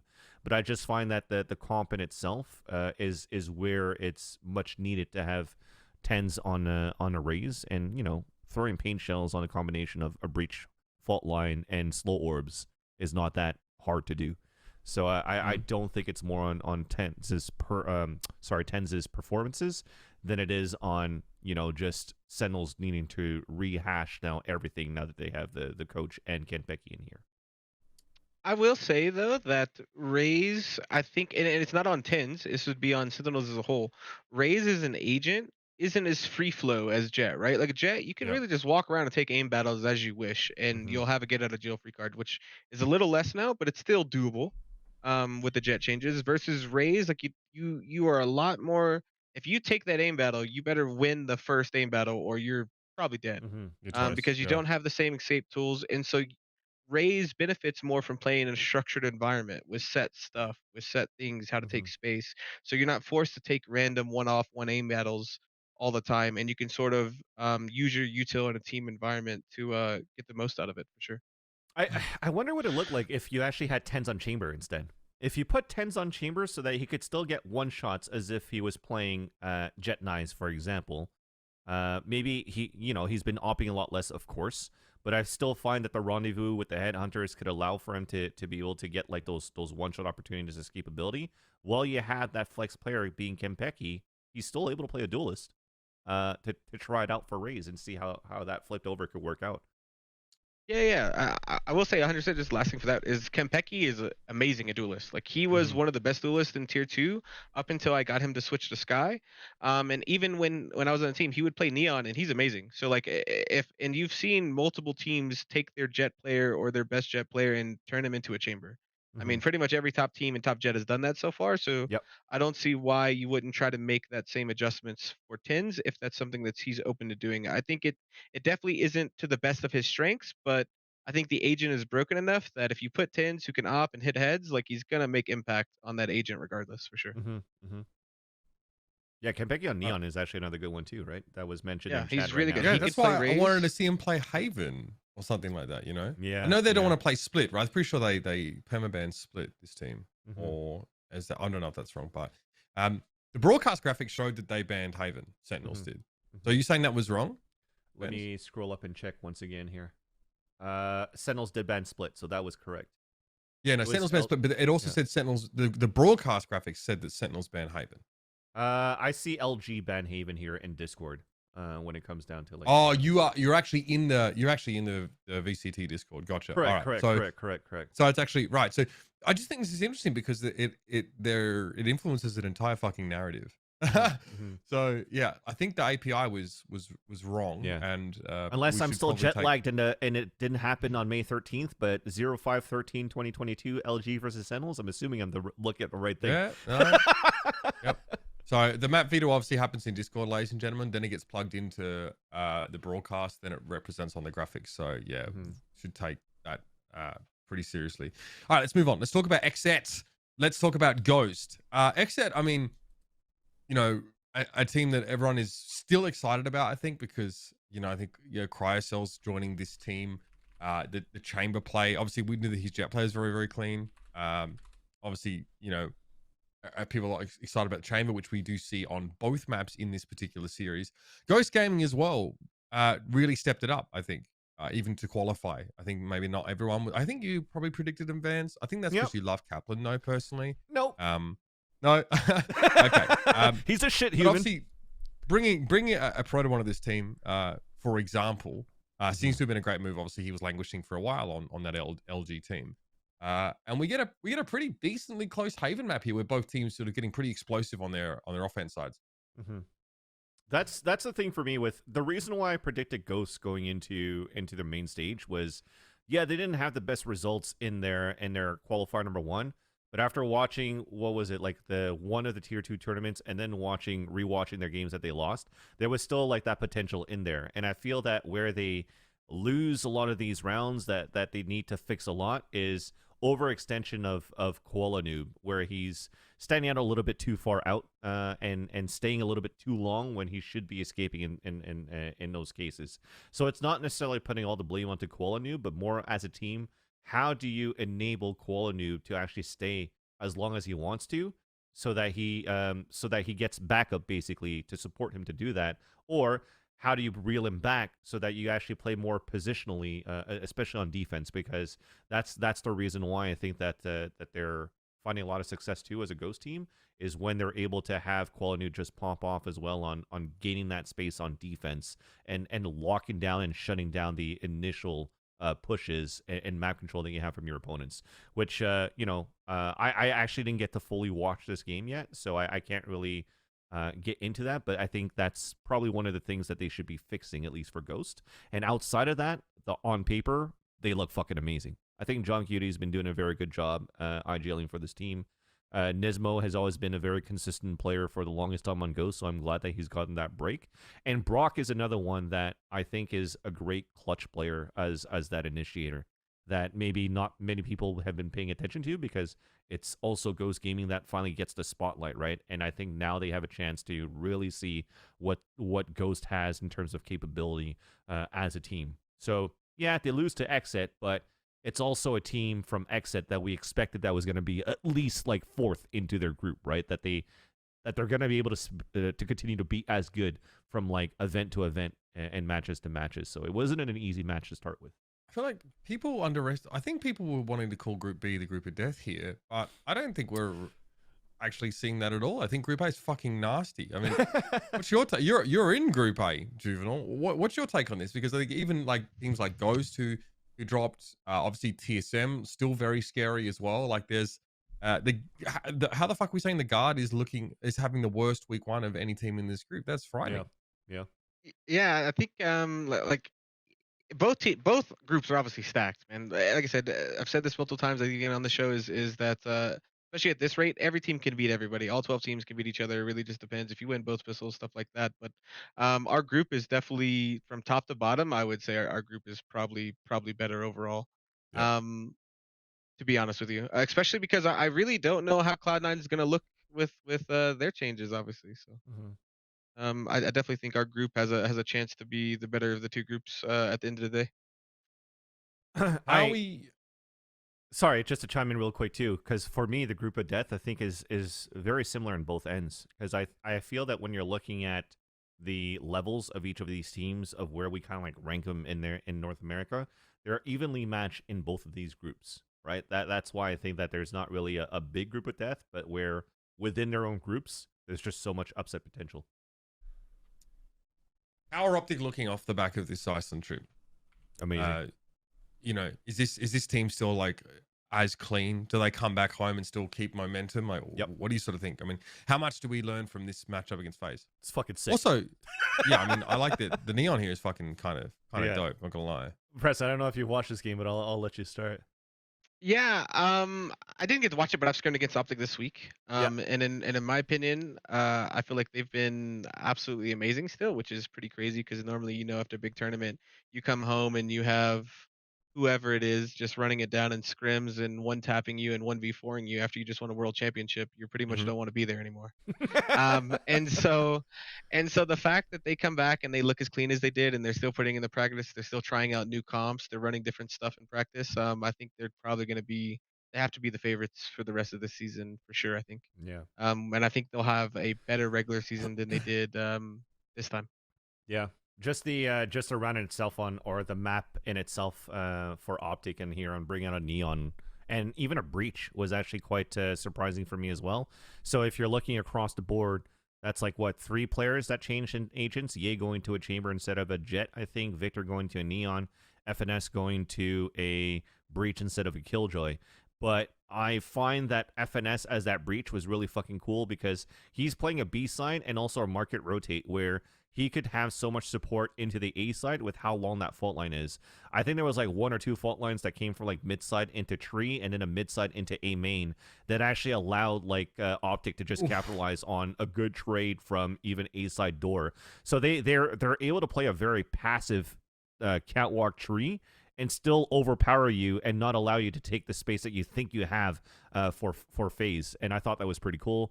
Yeah, I mean, Ye has been popping off on every single angle that he's had with the operator, and I think Marv has had some great anchoring on the defender side, and I think they really came in with a game plan to shut down Baby Bay in piss around, just so that the economy doesn't get to roll as well as they want to for FaZe, because FaZe is playing Counter-Strike for me, in my opinion, by having a jet in the chamber.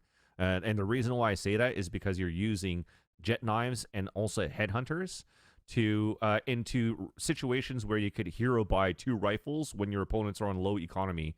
So you could hopefully keep the economy low against your opponents. And even if you die, you still have Bladestorm and headhunters to work with in the next round when the rest of your team's on a full buy to hopefully fully reset the economy of your opponents if you actually do win the round. But again, I feel that OpTic Gaming has put that on their checklist to make sure that Baby Bay is not able to be as activated as he usually is, and had a dominating half here on their defense on the set. Yeah. I thought I was well on. Sorry, dude.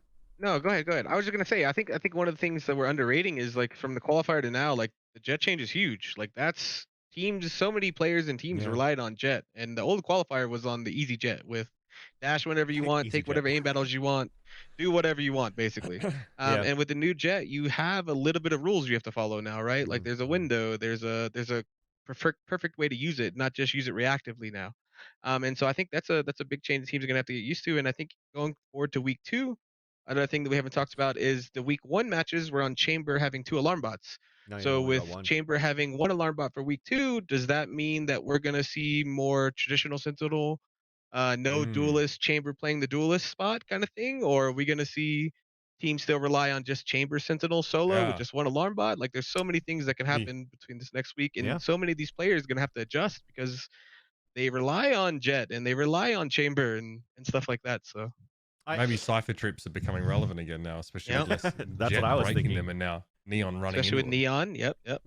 I'm honestly, I don't have a fear for FaZe going into week number 2, just because was it week number 1 or maybe during the qualifiers where they were playing bind, and then you actually had Baby Bay on a Chamber, and then you had Dicey on a Raze, and then you had Poach like playing an Astra or something. I really can't remember, but they had a full change in a comp where they still got rolled, but they are trying to shy away slowly but surely from that jet. And to see how that's going to pan out actually on the next chamber changes. But I find it actually quite interesting that you're bringing it up, Preston, that the jet changes have actually been more impactful than I expected. I feel that on attacker side, jet probably could still run the same type of mechanics as you usually do, but maybe on defense you're feeling that that change, or correct me if I'm wrong here. Both actually. So it's defense, sort of like expected, right? Defense obviously is the obvious one. Attack, it seems like you would just be able to dash in, right? But especially when you play more of a free flow, loose style default, and you go for picks, like the Jet having the dash whenever he wanted was pretty massive because then you could force aim battles for a minute and a half whenever you wanted. At any time, you could always force aim battles. And now you sort of have to think about when you're going to force an aim battle because the second you hit that shift button, you have 12 seconds to get value or you wasted it. Yeah. And so you can't just walk around the map at this point for a minute looking for aim battles the entire time. Yeah, you're right. And sort of play that way and create openings. And so now you do have to play more structured, and to get value, the most value out of Jet is going back to Jet dashing in. And is that the best value that you can get out of an agent, or would you rather have something else, nade, flash, etc.? All right, time to check back in on Cloud9 here. Obviously, that's a team that's undergone some changes. We'll maybe cover that sort of after this match. But obviously, this is the last time that we get to see Zeta, on this roster, and with Autumn sort of coaching it. But let's talk about the game here. We got Icebox and Fracture map-wise. Cloud9 look like they're up to their old tricks, right? Leaf still really punishing on the Chamber. Evil Genius is running Chamber and Jet here, as well as the Sage on this sort of map. So I like to talk about EG because they have really good attacking rounds here. I think they they have a really solid first half. First half's like, what is it, like 8-4 for them? Yep. That's the thing for EG though. Like I've mentioned it. I don't know on when, but Boostio and Jogimo I feel they have found their groove into like the changes in their agent composition as a team for EG. Like Boostio is popping off as a Chamber. Jogimo is actually showing that he is unaffected by the jet changes actually, and is still able to play quite well for the team. I don't know. I think Boostio is even IGLing for the team. So even if Calm comes in from a crew and is not playing the IGL role and playing even an initiator role, not IGLing, and you're giving Boostio the role of IGLing and still fragging out as a Chamber, this shows a lot of promise into how deep they've been in the lab here between EG's IGL and also with Potter. And they're looking really good. I think we're finally going to be able to turn our heads and focus a lot on EG and not sleep on them. I think they really came into this main stage with the goal of not wanting to go 0-5 in groups.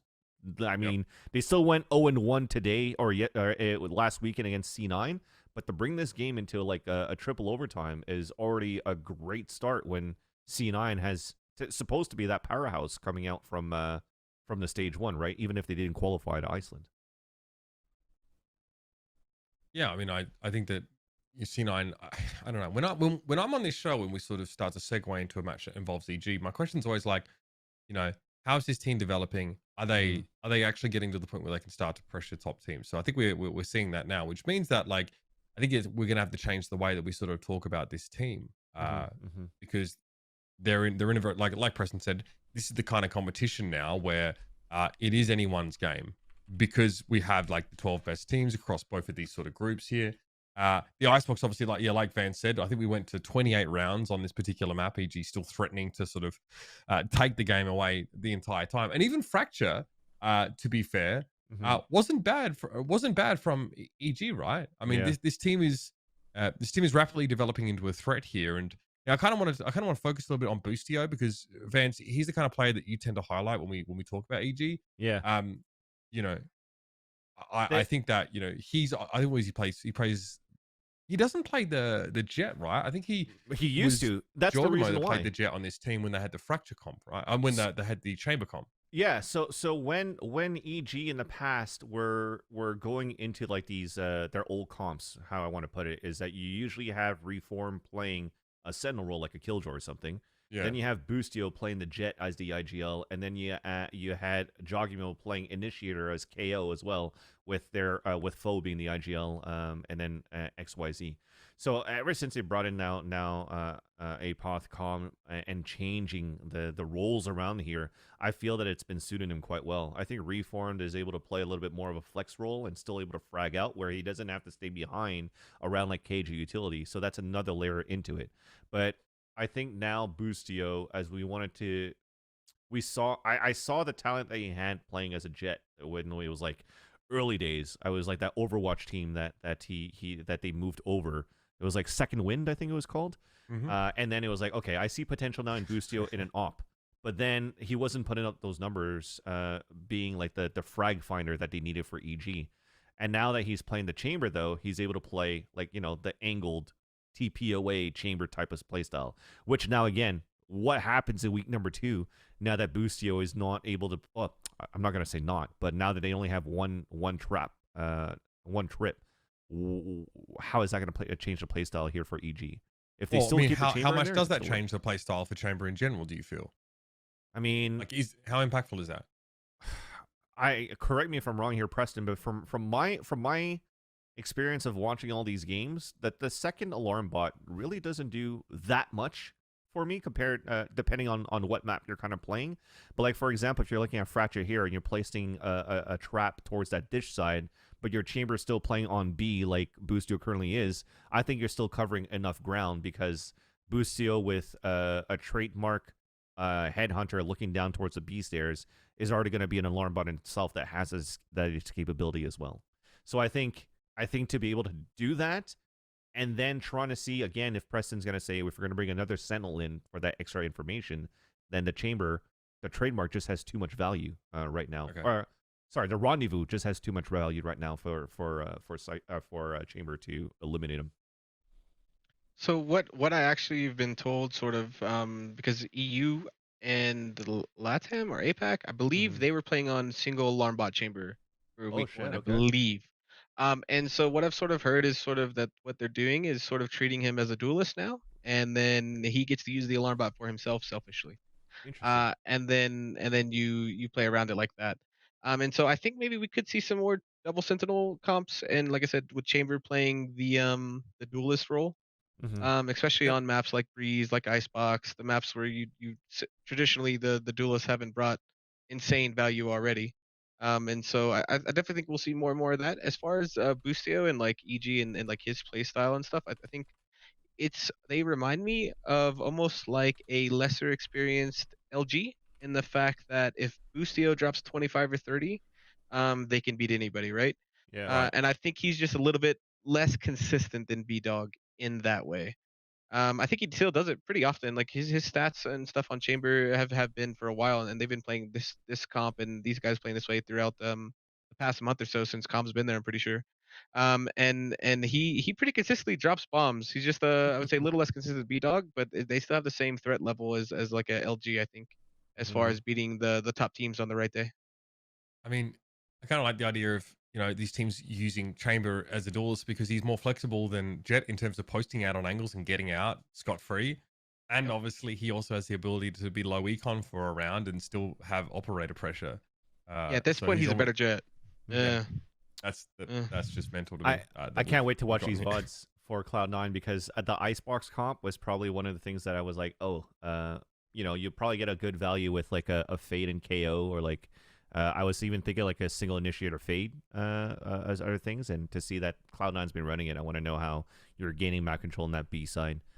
We actually scribbed them some on that comp on Okay. Icebox. So what's your And take? my take is that it's very difficult for them to go B once you get an op. Mm, Yep. That's the biggest take. So because they don't have drone or anything, pushing people Yeah. off of yellow and B it seemed that impossible for them to do it to us. Even if you When KO we were in the knife scrims. on yellow, right? If you And have a yeah, set even spot. if you kill it, because the guy on top yellow can shoot it. Yeah. Honestly, like they can't really peek because they're afraid of the op still, so they can't peek on the KO knife.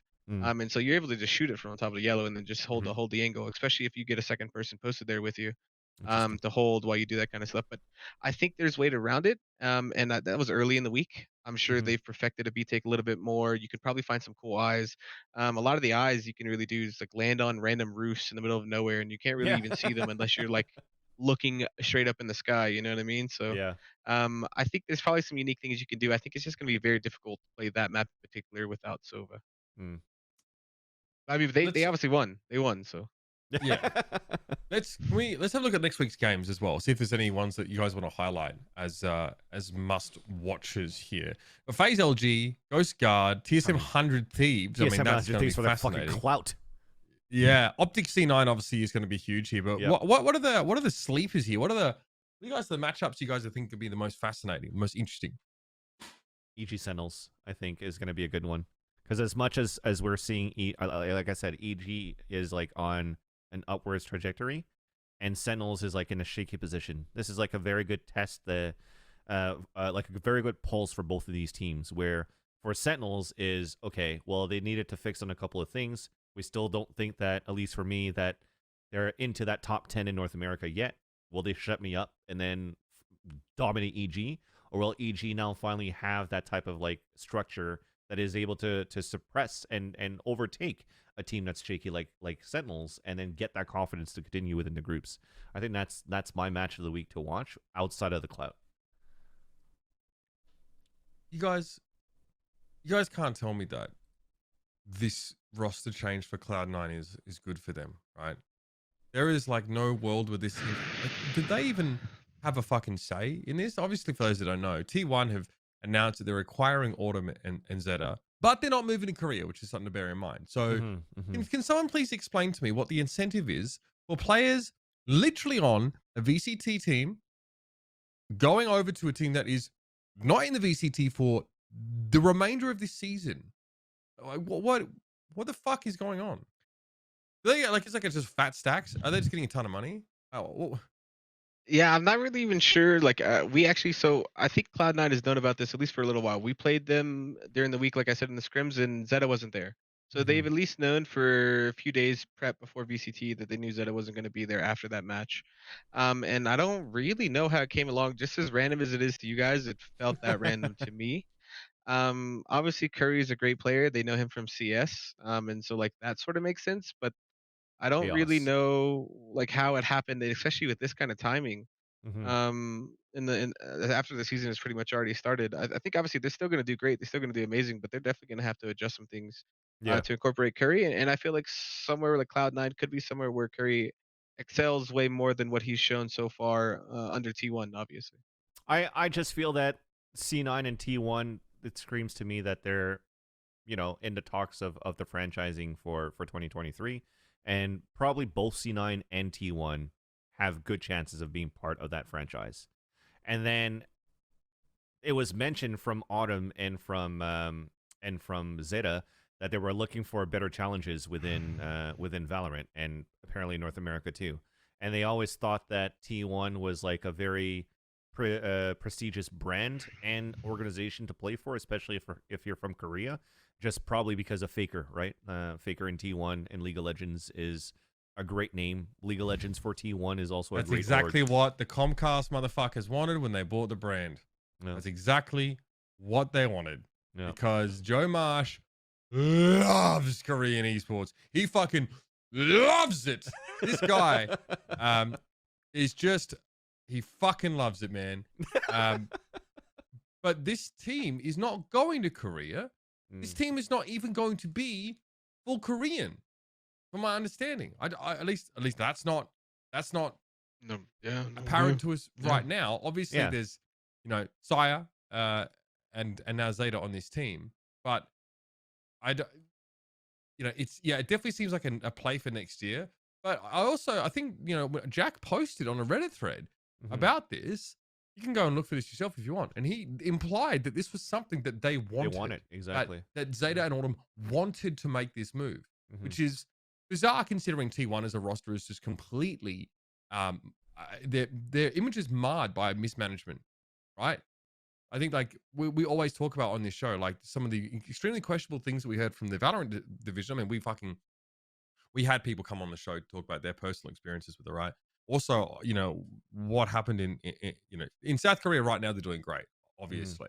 This T1 roster, but I don't think they have a very good reputation in North America at all. And bear in mind, like they just fucking brought steel on this team, so they're not trying to go full Korean. I guess they're trying to make the play for 2023, but it just seems odd. They got rid of David Denning as well. Yeah. So making coaching changes now. I mean, and this is the thing I think that for a lot of people trying to wrap their head around, because David was the head coach. He wasn't just their psychologist or anything like that. Legitimately a head coach, someone who was obviously, as we interviewed him, someone who was definitely very interested in sort of the mental side of it and trying to bolster that with their team. But was picking up cheaters, didn't he? Yeah, I mean, there's that.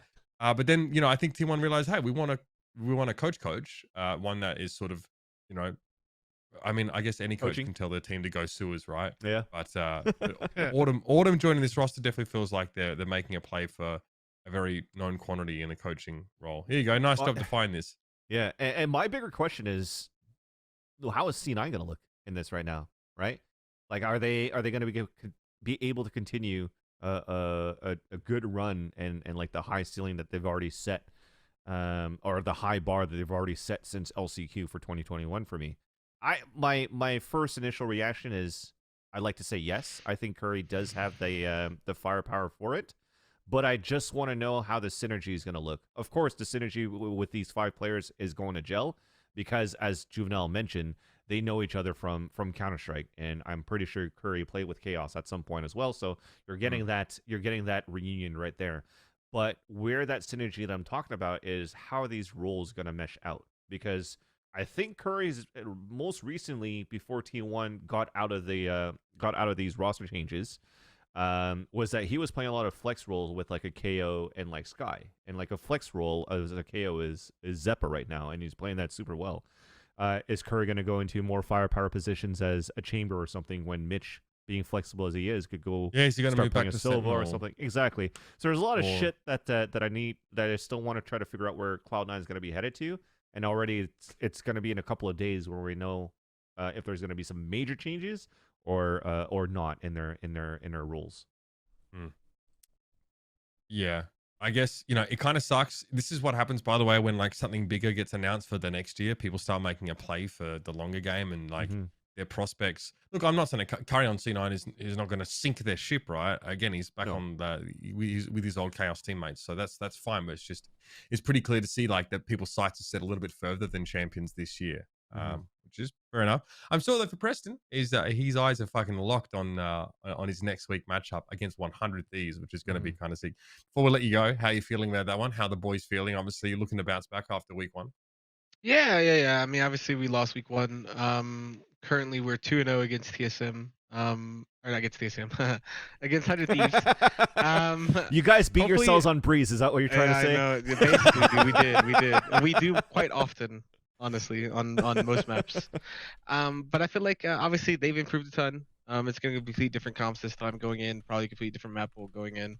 And it will definitely be interesting to see if we can make the adjustments needed to try to get the win this week for sure.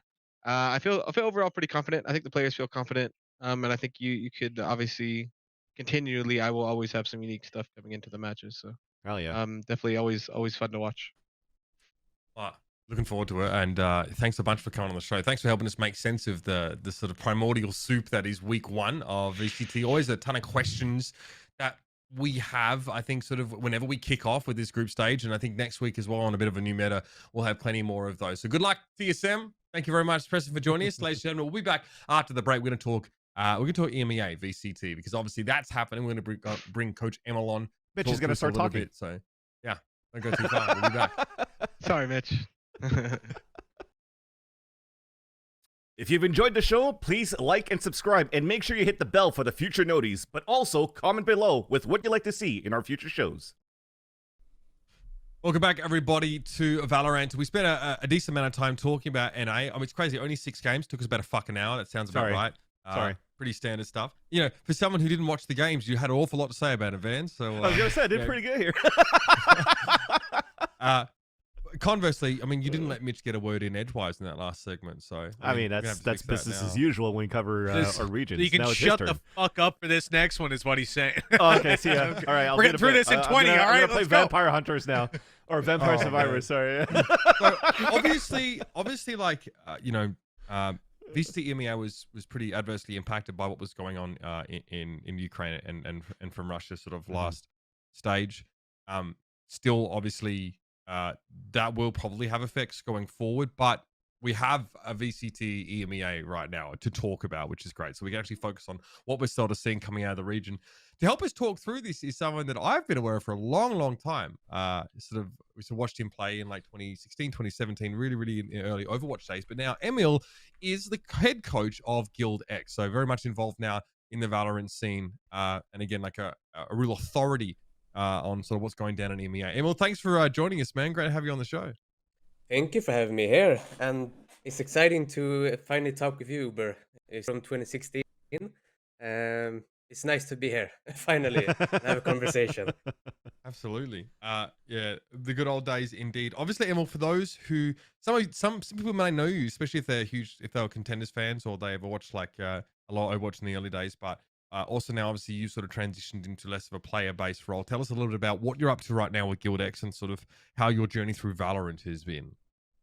Well, I was a player before, playing Overwatch. Never really reached the top of the top. Did some contender stuff like this. And me being as old as I am, old in quotations, you know, I thought it was time I tried something else. So coming into Valorant, transitioned, worked a little bit with a team called Fabriken, moved on to coaching NIP for a year and a half, and after that signed with Guild and coaching their GuildX team. That's the quick run of what I'm doing and why I'm here. Excellent. So yeah, I mean, we definitely curious to get some of your thoughts on some of how our teams are shaping up here in VCT EMEA alongside Mitch. Let's have a look at the results from week number 1. Let's kind of start from there. Again, if you haven't been on Watch EU, if you're an NA fan or whatever, definitely recommend you start paying some attention, because these are the teams that you need to worry about when we get to the international stage. Premier region. Mitch was going into a really interesting story about a team that we may or may not ever actually have a reason to care about too much. Anyway, Team Focus, it's got a Welsh guy. That's fucking wild. Obviously, a couple of players who managed to find success in Counter-Strike, so we'll cover their matchup. But first, I want to talk about Na'Vi versus BBL, because it started pretty fucking good for Na'Vi. The map 1, dominant, Mitch, and then all hell broke loose. Yeah, so this is the thing, right? You look at that Na'Vi BBL game, there's a lot of points that you're going to be expecting to come through. I think BBL should be coming out on form, and going into map 1, we certainly expected to see a really close competition between these teams. But as you can see here, the attack side for Na'Vi, it was just something else here in Ascent.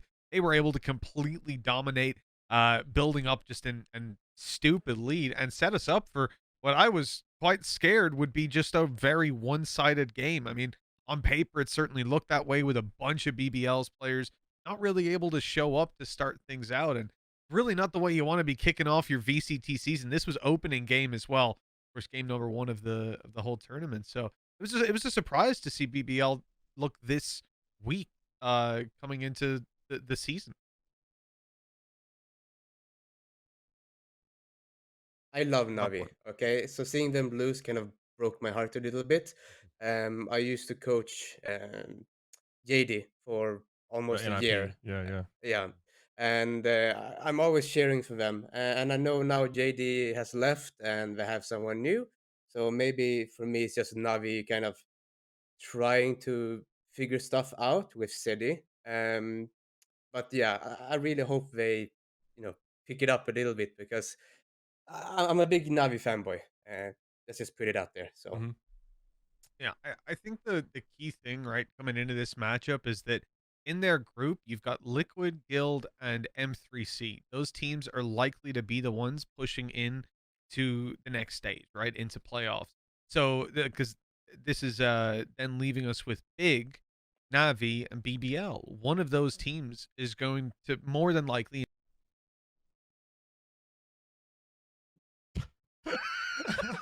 All right. Vmix didn't crash this time. Is it Mitch is back? back though, so he Okay. closed I the just Vmix, closed yeah. the fucking window because I'm an Saboteur. idiot. You guys I was fucking going. troll it now. I was.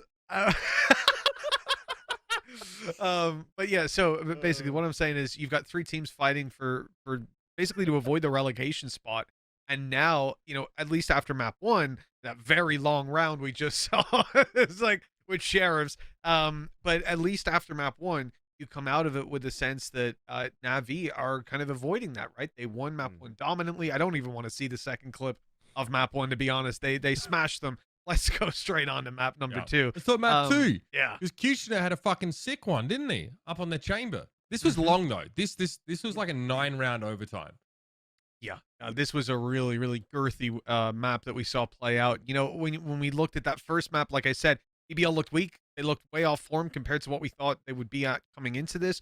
They went down 5-1, so things were looking pretty shit for them.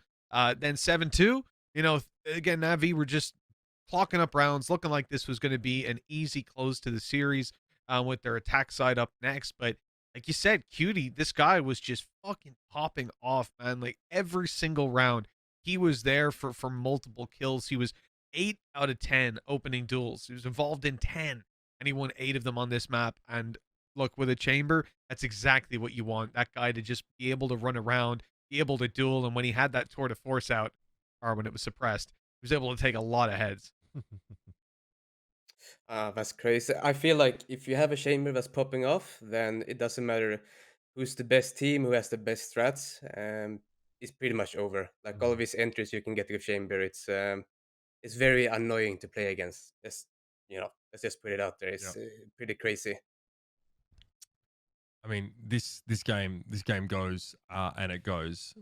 Again, obviously, pretty exciting end to the series as we get just back and forth in overtime for like 10 rounds or so.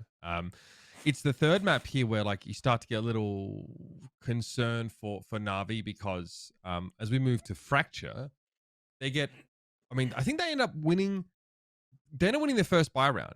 I'm pretty sure, and then they lose like 10 straight on defense. They're really struggling to find their rhythm on this map. Yeah, here you go. This is the last round of the half, and Navi are just struggling to get anything going. Yeah, the funny thing here as well, they changed around the roles as well. So like Cutie was coming in. We'd already seen the success, map number 2, of him on the chamber. This time Aslan picks up the chamber and he makes a serious case for it as well. I mean, this one, I don't know about you, Emil, if you've got some deep takes on it, but this was just so dominant. It felt like BBL just knew this map on a different level, essentially. I don't know. Like, I don't have any specific takes. It's again, when I see BBL win, it's the chamber doing good. So maybe there's some secret strategy to that. Make sure your chamber is doing great, you'll win games. You know, looking at Navi and Dinks, he didn't have the same flow, I guess, as Aslan had on Fracture. So I don't know. I don't know if they're tactically better or is he just out fragging? Because usually I feel like BBL is a team that sometimes just they will just out-frag you, and you can't stop them. Yeah, Yep. and the thing is as well, stopping that momentum build up when you have Cutie coming off a fantastic second map and now on a Neon able to make these like crazy blitz plays. We saw an attempt there from Cloud, right, at returning it later on, at doing some of that stuff, but it just wasn't working for him or for anyone on Navi the same way that it was for BBL that day. I mean, this was a team that was definitely salty after losing that first map, I'll say. They came in looking for vengeance. Yeah, and you don't know what happened. They're losing that second map, and then just Navi being down bad. You never know. It Yeah. could be something, but I don't expect them to lose a map like this again, or I hope as a fanboy. So we should bear in mind as we walk into our next game that the Ascend rosters had some changes, right? Do you want to talk a little bit about that? This sort of new look for them. Still some of the same big names, but yeah, some tweaks. Yeah, I think they picked up Monster, and it was Vac, right? Vac. Yeah. I have a lot of respect for Vac. He's someone actually when I was back in NIP, tried him out for IGL role like a long time ago. They called was it not Pink back then? Something like this. Yep. So for me, I mean Vac and Monster makes a lot of sense. I don't know if it got some flack for picking them up, or people were like, "Why?" A little bit but Monster, I think, especially. yeah, I think both of them are great pickups. I love Monster as well. I think I talked a lot with Milan, their assistant coach and analyst, and I think they're perfect for them. So I have high hopes Yeah, for this roster. I was recently walking the streets of Amsterdam with Milan, so we've had some chats as well, and I think seeing the vision for Ascend, and certainly after that first day of games. In Amsterdam. Yeah, listen, I did all kinds of colors. They all blend into one. It's yeah, we had some good times, and it's fair to say I think the changes for Ascend from an outside perspective, you can sit there and definitely ask some questions. I think after the success they've had, even asking do they need to make changes, and then moving on to like would it be those players? Were there not bigger names they could pick up? You'd imagine they'd really be looking to scalp like a Scream or something like that, right? A big name that's really going to be a signing. But I think they've really done a good job by casting a wide net, trialing a lot of players and seeing what worked, and giving some guys opportunities that maybe haven't had this level of opportunity before. I know for Vac, he has been someone since day one. We have been hyped on this guy going back to the days of Nullpenky, like you said. But Monster, on the other hand, he hasn't really had that. He's been on some big teams. I'll go through some here. Giants, Heretics, London United before that, who had a great bit of success. But ultimately, they never really won a huge tournament. You know what I mean? They never had that legitimizing factor for a lot of the people out there. But they've looked good so far. Just adding on that, I think first of all, they have their star player. We've seen it. I don't think they need like another one of him. Oh, like yeah, Scream or something like this, right? And I think someone with Monster. I think you can go the easy route when building teams. You can say, hey, I want to. What have you achieved? Oh, I won championship. I did this, and I won these tournaments. But they actually have a trial process, and I think Monster was someone who proved himself in the tryouts, right? And I think Exactly. that's much more valuable than looking at what have you done before, because that doesn't necessarily mean what will happen next, right? So I think having someone prove themselves in the tryout and maybe isn't an obvious name, I think that's just exciting to me. Yeah, I love the Cypher play we got from. We could talk about the Rainer play from CNET, but I think I know what you guys are going to say. It reminds me of Element. Every time it comes up, Rainer on Icebox, we have a little chuckle and we fucking move on. I think about M3C and Shados doing this shit to people. But on the topic of Monster as well, like when we went over to Split, we got to see him on the Cypher as well, and we were just talking, with Preston earlier on that we might see a bit more Cypher just in general now. With Chamber starting to adopt a more duelist role on some of these teams. So let's keep that ball rolling here. And, I'd love to get your thoughts about Cypher on, on this particular map here and maybe going forward in general, especially for Monster, who seems to be a real, Sentinel aficionado. I was about to say, for Monster being a real monster on this map. But no, I think on Split specifically, Cypher is just the OG. I mean, if you play attack on this map and you do default, you need the smokes on A. You need someone to default towards they're doing fake smokes to deny information on this map. So either you have Cypher, or you have Astra placing fake smokes, or you have maybe a Viper putting a wall, right? But you need on attack, you need this like information denying ability that Cypher can give you on a default on attack. And not to mention on defense, you can block very easily with Cypher, right? So I think with Chamber becoming more of a duelist, you kind of have to play Cypher on this map. But I mean, you can play other things as well. I just think Cypher is so, damn good that you just have to play it unless you have some sort of crazy different approach that might also work, right? But Yeah. yeah. I think what we've started to see as well, just talking about agents in particular, the Omen has become so prevalent. I think with what you just said there as well, Emil, with having the ability to deny information with refreshing smokes, you can pop one down on like your A entrance, and they don't know if you're. It was like that and so heaven on. control, right? Exactly right. And then the other thing is the fucking one ways with this guy, man. I mean, they have taken over. People are loving it these days, and especially on a map like Split, there's just so many of them. Yeah, it's crazy. This one way is really good, and I think teams, you have to play the information game, and even on defense, like Omen is great to do early pressure on defense to get B main, for example, or maybe controlling mid, having this huge ass flash. It covers the whole map sometimes. It feels like, right? So, yeah, it's just a great agent. Starzo finished this map despite having a very good map in and of itself. Let me see, 20 and 13. He finished with 13 assists as well. And I think that flash accounted for a lot of them. It's just the ability to pop that. If you have good reactive utility off the back of it, there's the stats for you there.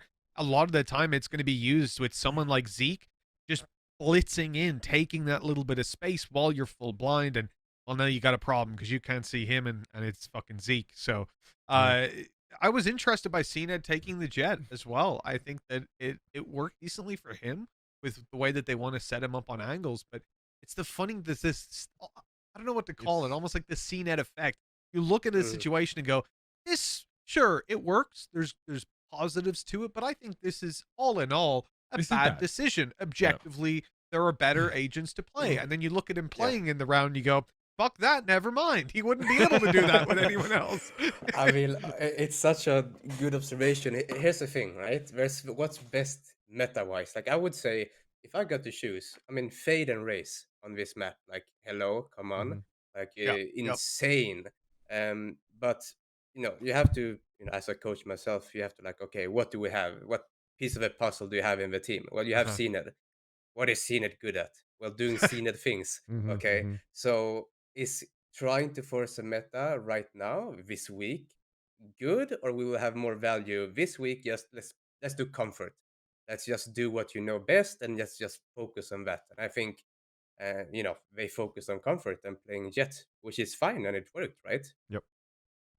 Exactly. Yeah. Right. I think, but it's nice that we can still sit here and say this is probably objectively not good. You should not do this at home, but he can because he's a trained professional. Let's move on and talk about this Fnatic versus Fun Plus Phoenix game, because I think this one is pretty hotly anticipated.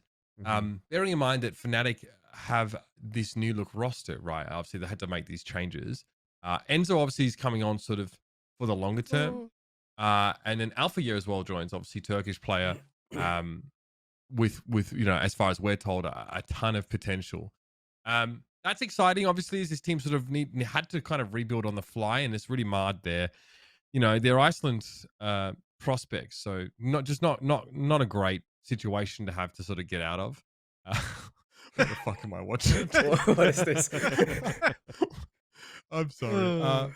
Anyway, and they go up against FPX here, who are a team that we sort of were like, okay, these guys should have been in Iceland. Obviously, they're not. The region looks weaker as a result. Can we blast through these first two maps, because it was weird? It's a 13-3, 13-5. Like, it's like these two teams are just beating the shit out of each other. until we get to Icebox for a decider.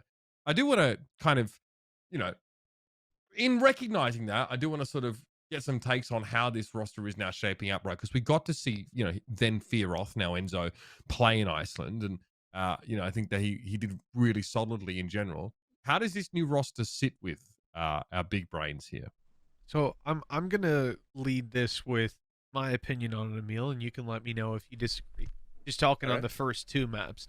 I think we can write these off as new changes to the roster, teething problems, and clearly comfort on their own map picks, but not comfortable stepping a little bit out of line, which makes sense. They should have a much narrower sorry, I'm just looking at Vans. Doing a good cosplay. I said for the big brains here. Yeah, so he might just recused himself. He's doing a good cosplay of FPX on Fractures. Just they were in the dark the whole time. They didn't know what was going on, but I had to kill a spider. Eventually. To kill a spider. I would have liked to seen that on camera. And here you turned the camera off so he could screech and run away. And I'm more intense. But yeah, I that's how I see the first two maps. It's like write them off, move on. These teams, will they perform like this in 3 weeks? I don't think so. I agree with you. I think, okay, it's gonna be hard for me to be unbiased here because I don't know if people know, but my twin brother is the head coach of FPX. So it's my other half.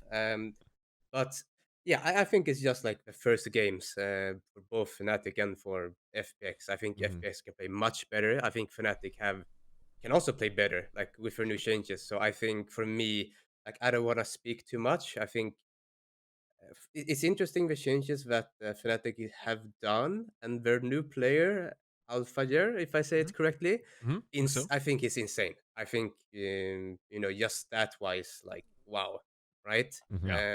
So I think it's gonna be really interesting to see what Fnatic can do, and I hope, like on my heart, like I really hope that FPX can play up to the standard because I know how good they're performing in scrims, and I know how good they can be. So I think FPX can do much better than what they did, and I still think Fnatic also have a higher ceiling to go to with this, roster. Yeah, I think I'm with you 100%. Definitely the takeaway for I guess the whole series really. But moving on to an Icebox as a decider, this is somewhere that I think even teams who are kind of mixes, especially these two teams in particular, they can both play Icebox to a pretty reasonable degree. It's one of the more difficult maps for really reinventing the wheel, but bringing in this agent here, Angel definitely had some new tricks up his sleeve when it came to some of these utility placements, but it didn't look like it phased Fnatic, at least from what I saw, all that much. Yeah, I really like Fade. Okay, I like Fade on Icebox. I think we're gonna see it more with talking about Liquid on Icebox. Okay. But I really do like Fade, and I like that FPX is at least trying to play with Fade. I think it's a good choice. So, but yeah, Fnatic is the OG post plant team, right? Was their whole thing back in the day. Like their lineups and what they do with post plant was just insane. So I just expect them to be good on a map like this, regardless. Yeah, and they took the win. But as I said, give this another 3 weeks. I think both of these teams put on a very, very different show. The one thing was, coming in, we had the question of, Alphair, great statistically, is he going to be able to perform? It's obviously first match day and so on. The nerves could definitely kick in, but I think it's fair to say he was pretty fucking sick throughout the entire series. It was insane. Like I think he's really, really good, and I don't think we've seen everything he can give towards Europe right now. So I have high hopes for him. Yeah, I think Here definitely. we have just a collection of clips from Alpha, who top scoreboard all 3 maps. So Fnatic not too bad at scouting this talent, by the way, because I don't know how many people knew who Brave was either when they sort of scouted him, but all of a sudden everyone's like, this guy's fucking sick, man. So a lot of depth here in EMEA if you just look below the surface there. So it's a good sign going forward. So I was gonna say really good scouting by Fnatic. Yeah, we should look at some Turkish players. We've had this new idea. Ingenious. No, but Scene yeah, is, honestly, it was nuts. I mean, the Turkish scene's full of sick individuals, no doubt about it. So we also had Team Liquid versus Big, a matchup here where like Big, I think, were definitely look, they were in the mix, but I don't think they ever blew anyone's minds, and they've, you know, obviously they've managed to sort of requalify here. This roster, I think now they made some changes. Is that right? They made some huge changes. Yeah, Huge changes, because the people that they lost, rather, they got rid of Gabi, and you know, Gabi is obviously a pretty integral part of any team, as we will tell you and have told you time and time again. This guy's the big brain. So they dropped him, and then they picked up Musashi and Looker. So that makes it a 6-man roster. I think Musashi's IGLing.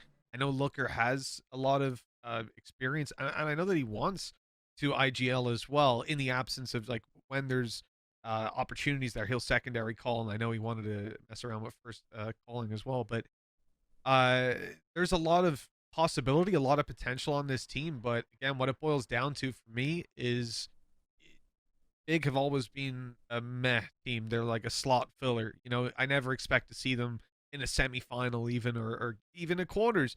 So for me with this roster, I want to believe in them. I want to believe, you know, my boy Looker's in there.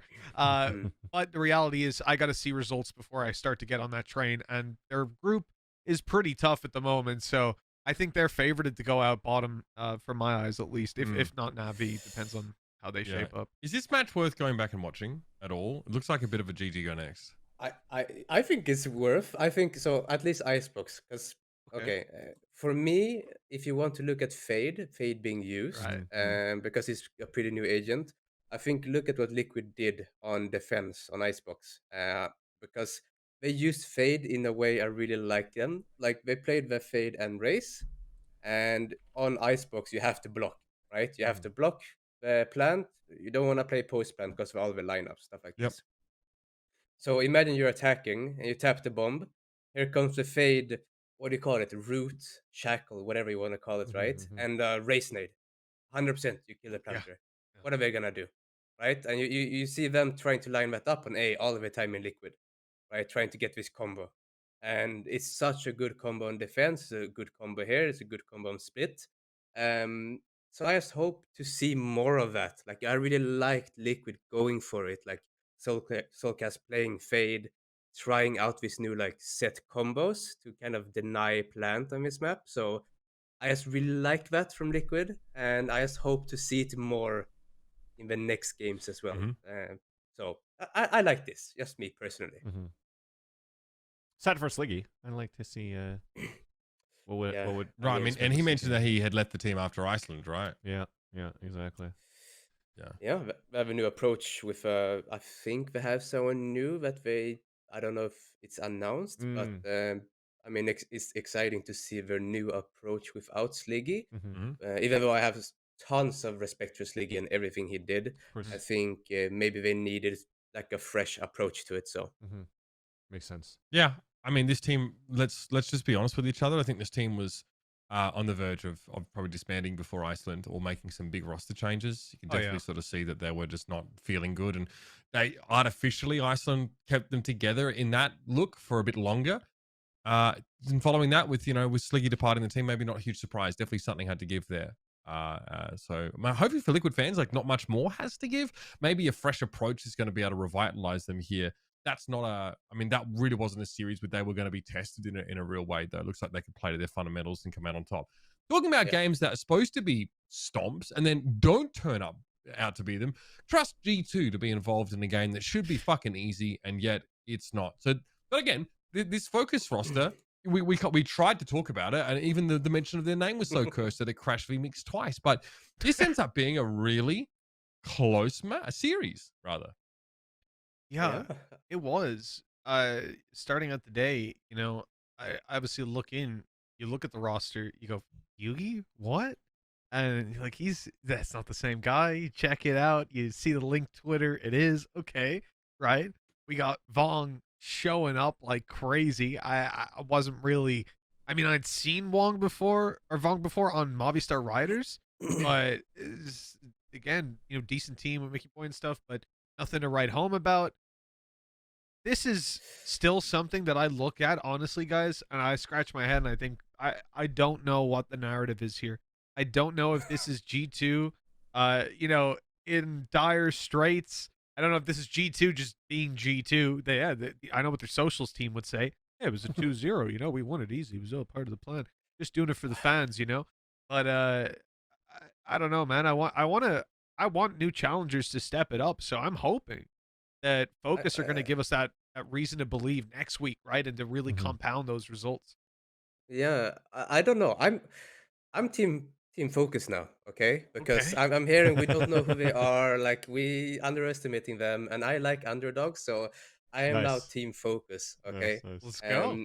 I haven't seen so the best Norwegian player for me has always been Rhyme, and I'm seeing Vong being really good and doing really well. So I don't know. Like I expected G2 to like honestly just stomp. I know G2 were really good. I think this group is like the group of death. So I expected them to just smash them. Let's just be honest, right? But looking at Focus, looking at how they performed, like maybe something going on. Maybe Check NPC. they're on the verge to Yeah. do something great. Are we I don't ruling know. this out as G2 being sloppy or this Yeah. Focus team? Because surely you can probably tell looking at this, right? Scoreline won't give you the answer to that question. But, what is it? Is it this Focus team actually proving themselves to be legitimate contenders off the bat as opposed to teams like Big that always just sort of float around and never really give us a reason to expect much from them? They have nothing to lose.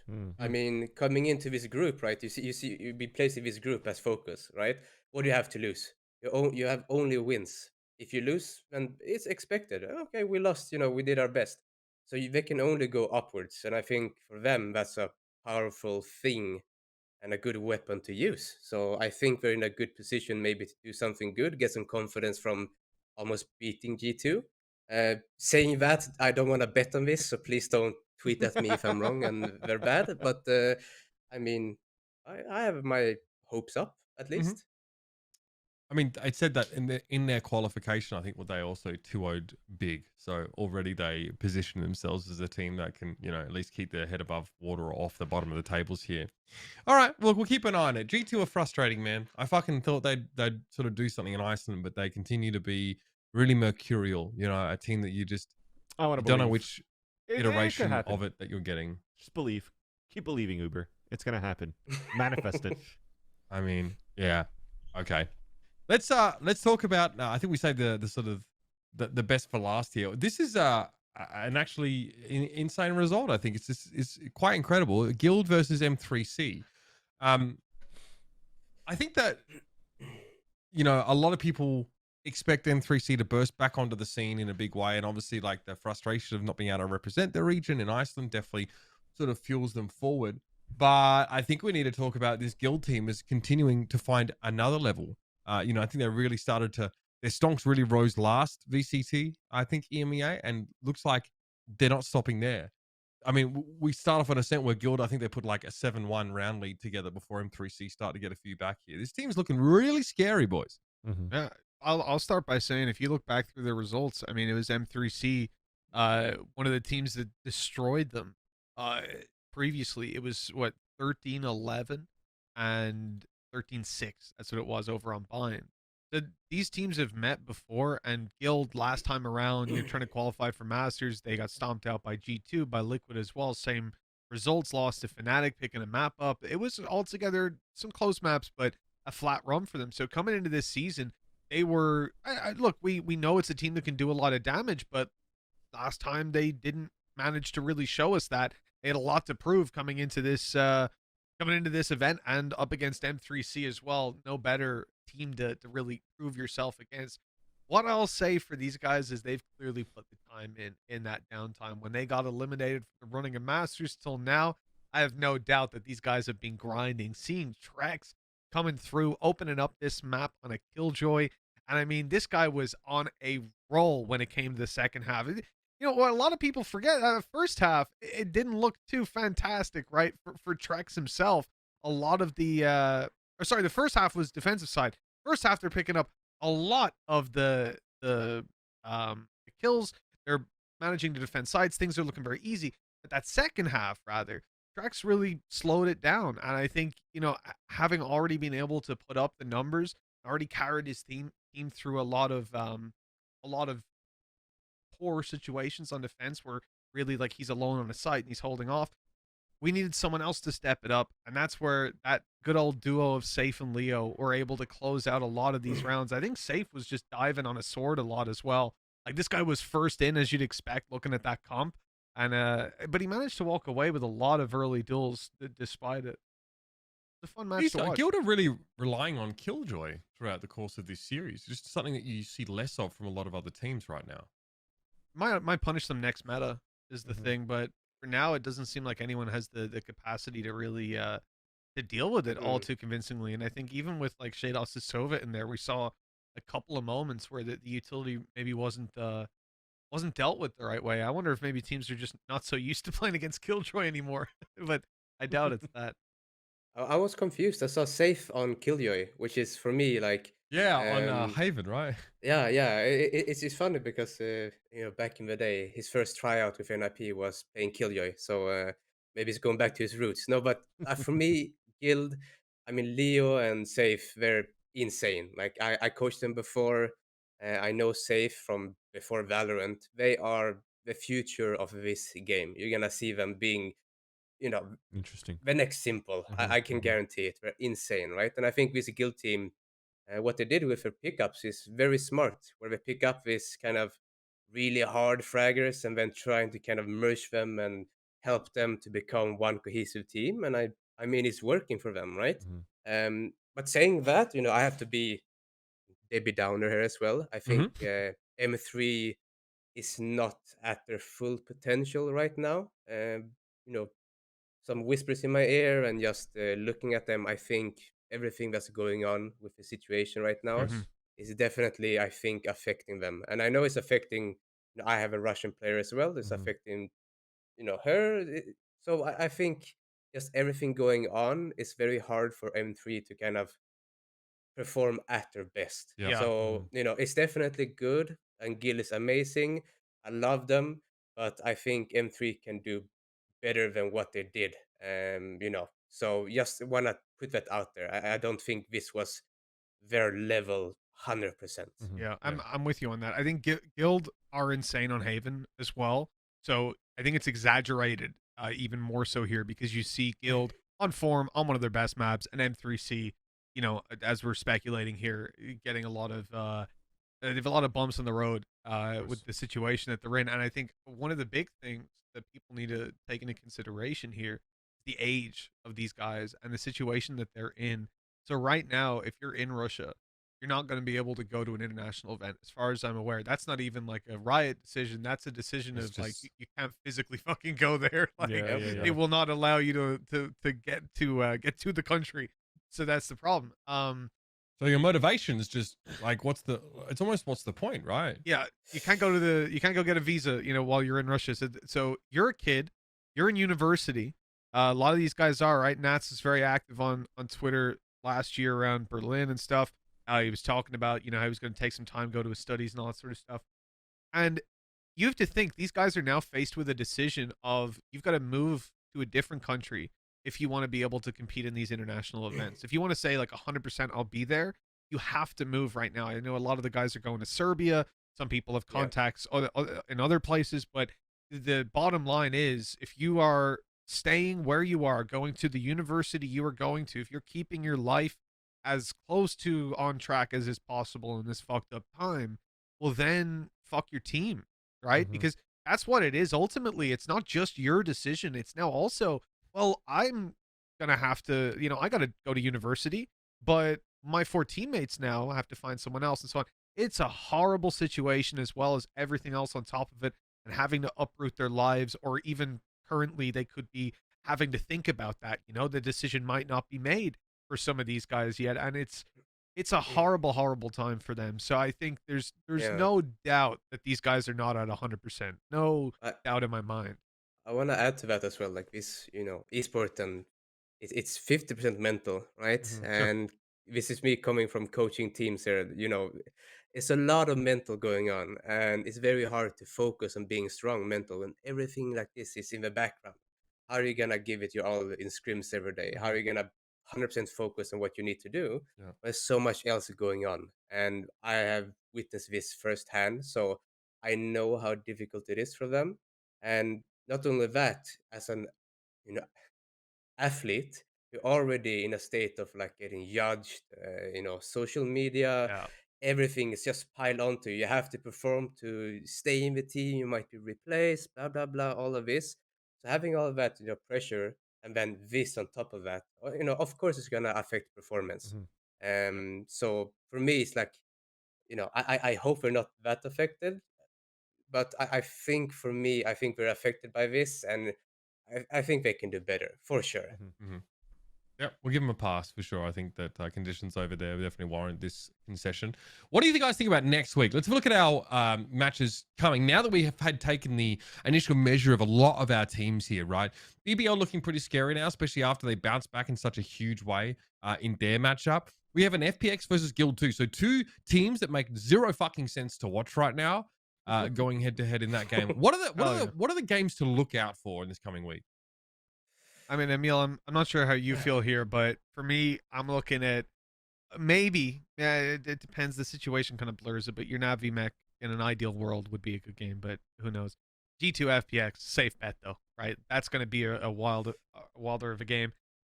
I'm Yeah. not too sure if any of the others are going to be competitive though. I don't know how you feel. What about focus? I was gonna say Focus Come looks on. pretty good. Focus Ascend. I mean, I guess yeah. With the performance they've had, true. We gotta give them a little bit of respect. There. Okay, I no. was overlooking it. I mean, for me, honestly, I think FPX G2 for sure, and I think I'm Navi against M3, like a little CIS, match against each other. Why not? I think it's interesting to watch. But if I would watch one game, I would watch FPX because I love FPX. So there's a reason. If we can get the FBX G2 graphic back up for a sec, the head to head. So yeah, you take a look at this. It's just a little thing we're putting together where you can see those teams. So G2 going to take on FBX. You've got Fracture there, and the results obviously drastically different. FBX Yeah. losing 13-3 on this map to G2. But I think as a comparison, it's interesting even just to see the comps that they're running. Very, very different approaches to the game, and you can see the upsides for both. Your Cypher versus your Neon there could be an interesting bout of duels with Angel on Yoru if they continue in that avenue. It'll be interesting. Yeah, I think FPX might change it up. It's not that score doesn't represent how they usually play. I think so. I think Definitely. they might swap something up if as a team comp or just an approach. I think something will be different for the next game. Yeah, okay. I'm definitely curious to see a little bit more data about a few of these teams and judge kind of whether week one was just a bit of a blip on the, on the radar, if there's actually some trends that we can sort of draw going forward. Emil, before we close up the show, what's coming up next for you? Obviously, Game Changers EMEA was a flurry of activity. Now you have a little bit of time, obviously, to sort of work towards the next event. So what's going on with you? Well, right now in this moment, I have a break, so I'm doing absolutely nothing or trying to do nothing, which is Not easy. impossible. Yep. Yeah. But coming up, I think we have the next Game Changer event in 2 months. Don't quote me on that, please. I should know. I'm the coach. I know, but it's coming soon. And then we have a championship. So for me, I'm just trying to make sure that my 5 girls just go forward. We didn't win this event, which is unfortunate because we have come second twice. So I think our goal for this next one is gonna be winning For sure. or nothing, basically. Like I think anything but winning is a disappointment for us. So this coming months is gonna be hard work, sweat, tears, and to try to actually go this extra mile to win this time. Yep. So. Nice. I mean, Game Changers EMEA is pretty exciting. I think a lot of people are really looking forward to seeing that gap close on G2 Goes in especially. And there are some really scary teams, I think, in like top 5, top 6 that could start to make runs for it. So competition is definitely looking pretty sick over there. Thanks, Emil, for joining us. I also want to quickly shout out as well to Dr. Jordan Sire. We had Kyle Kerr and we had HP for Gamers here on the show earlier on. Fucking whopper of an episode. Yeah, really quite a packed one. So been a pleasure. Thanks, Emil, for being here. Thanks, Mitch. Thanks, fans. Next week, everybody, we're back 11 a.m. We're going to keep following along with VCT in as many regions as we can actually watch fit into our brains. In the meantime, enjoy your Valorant. We'll see you next week.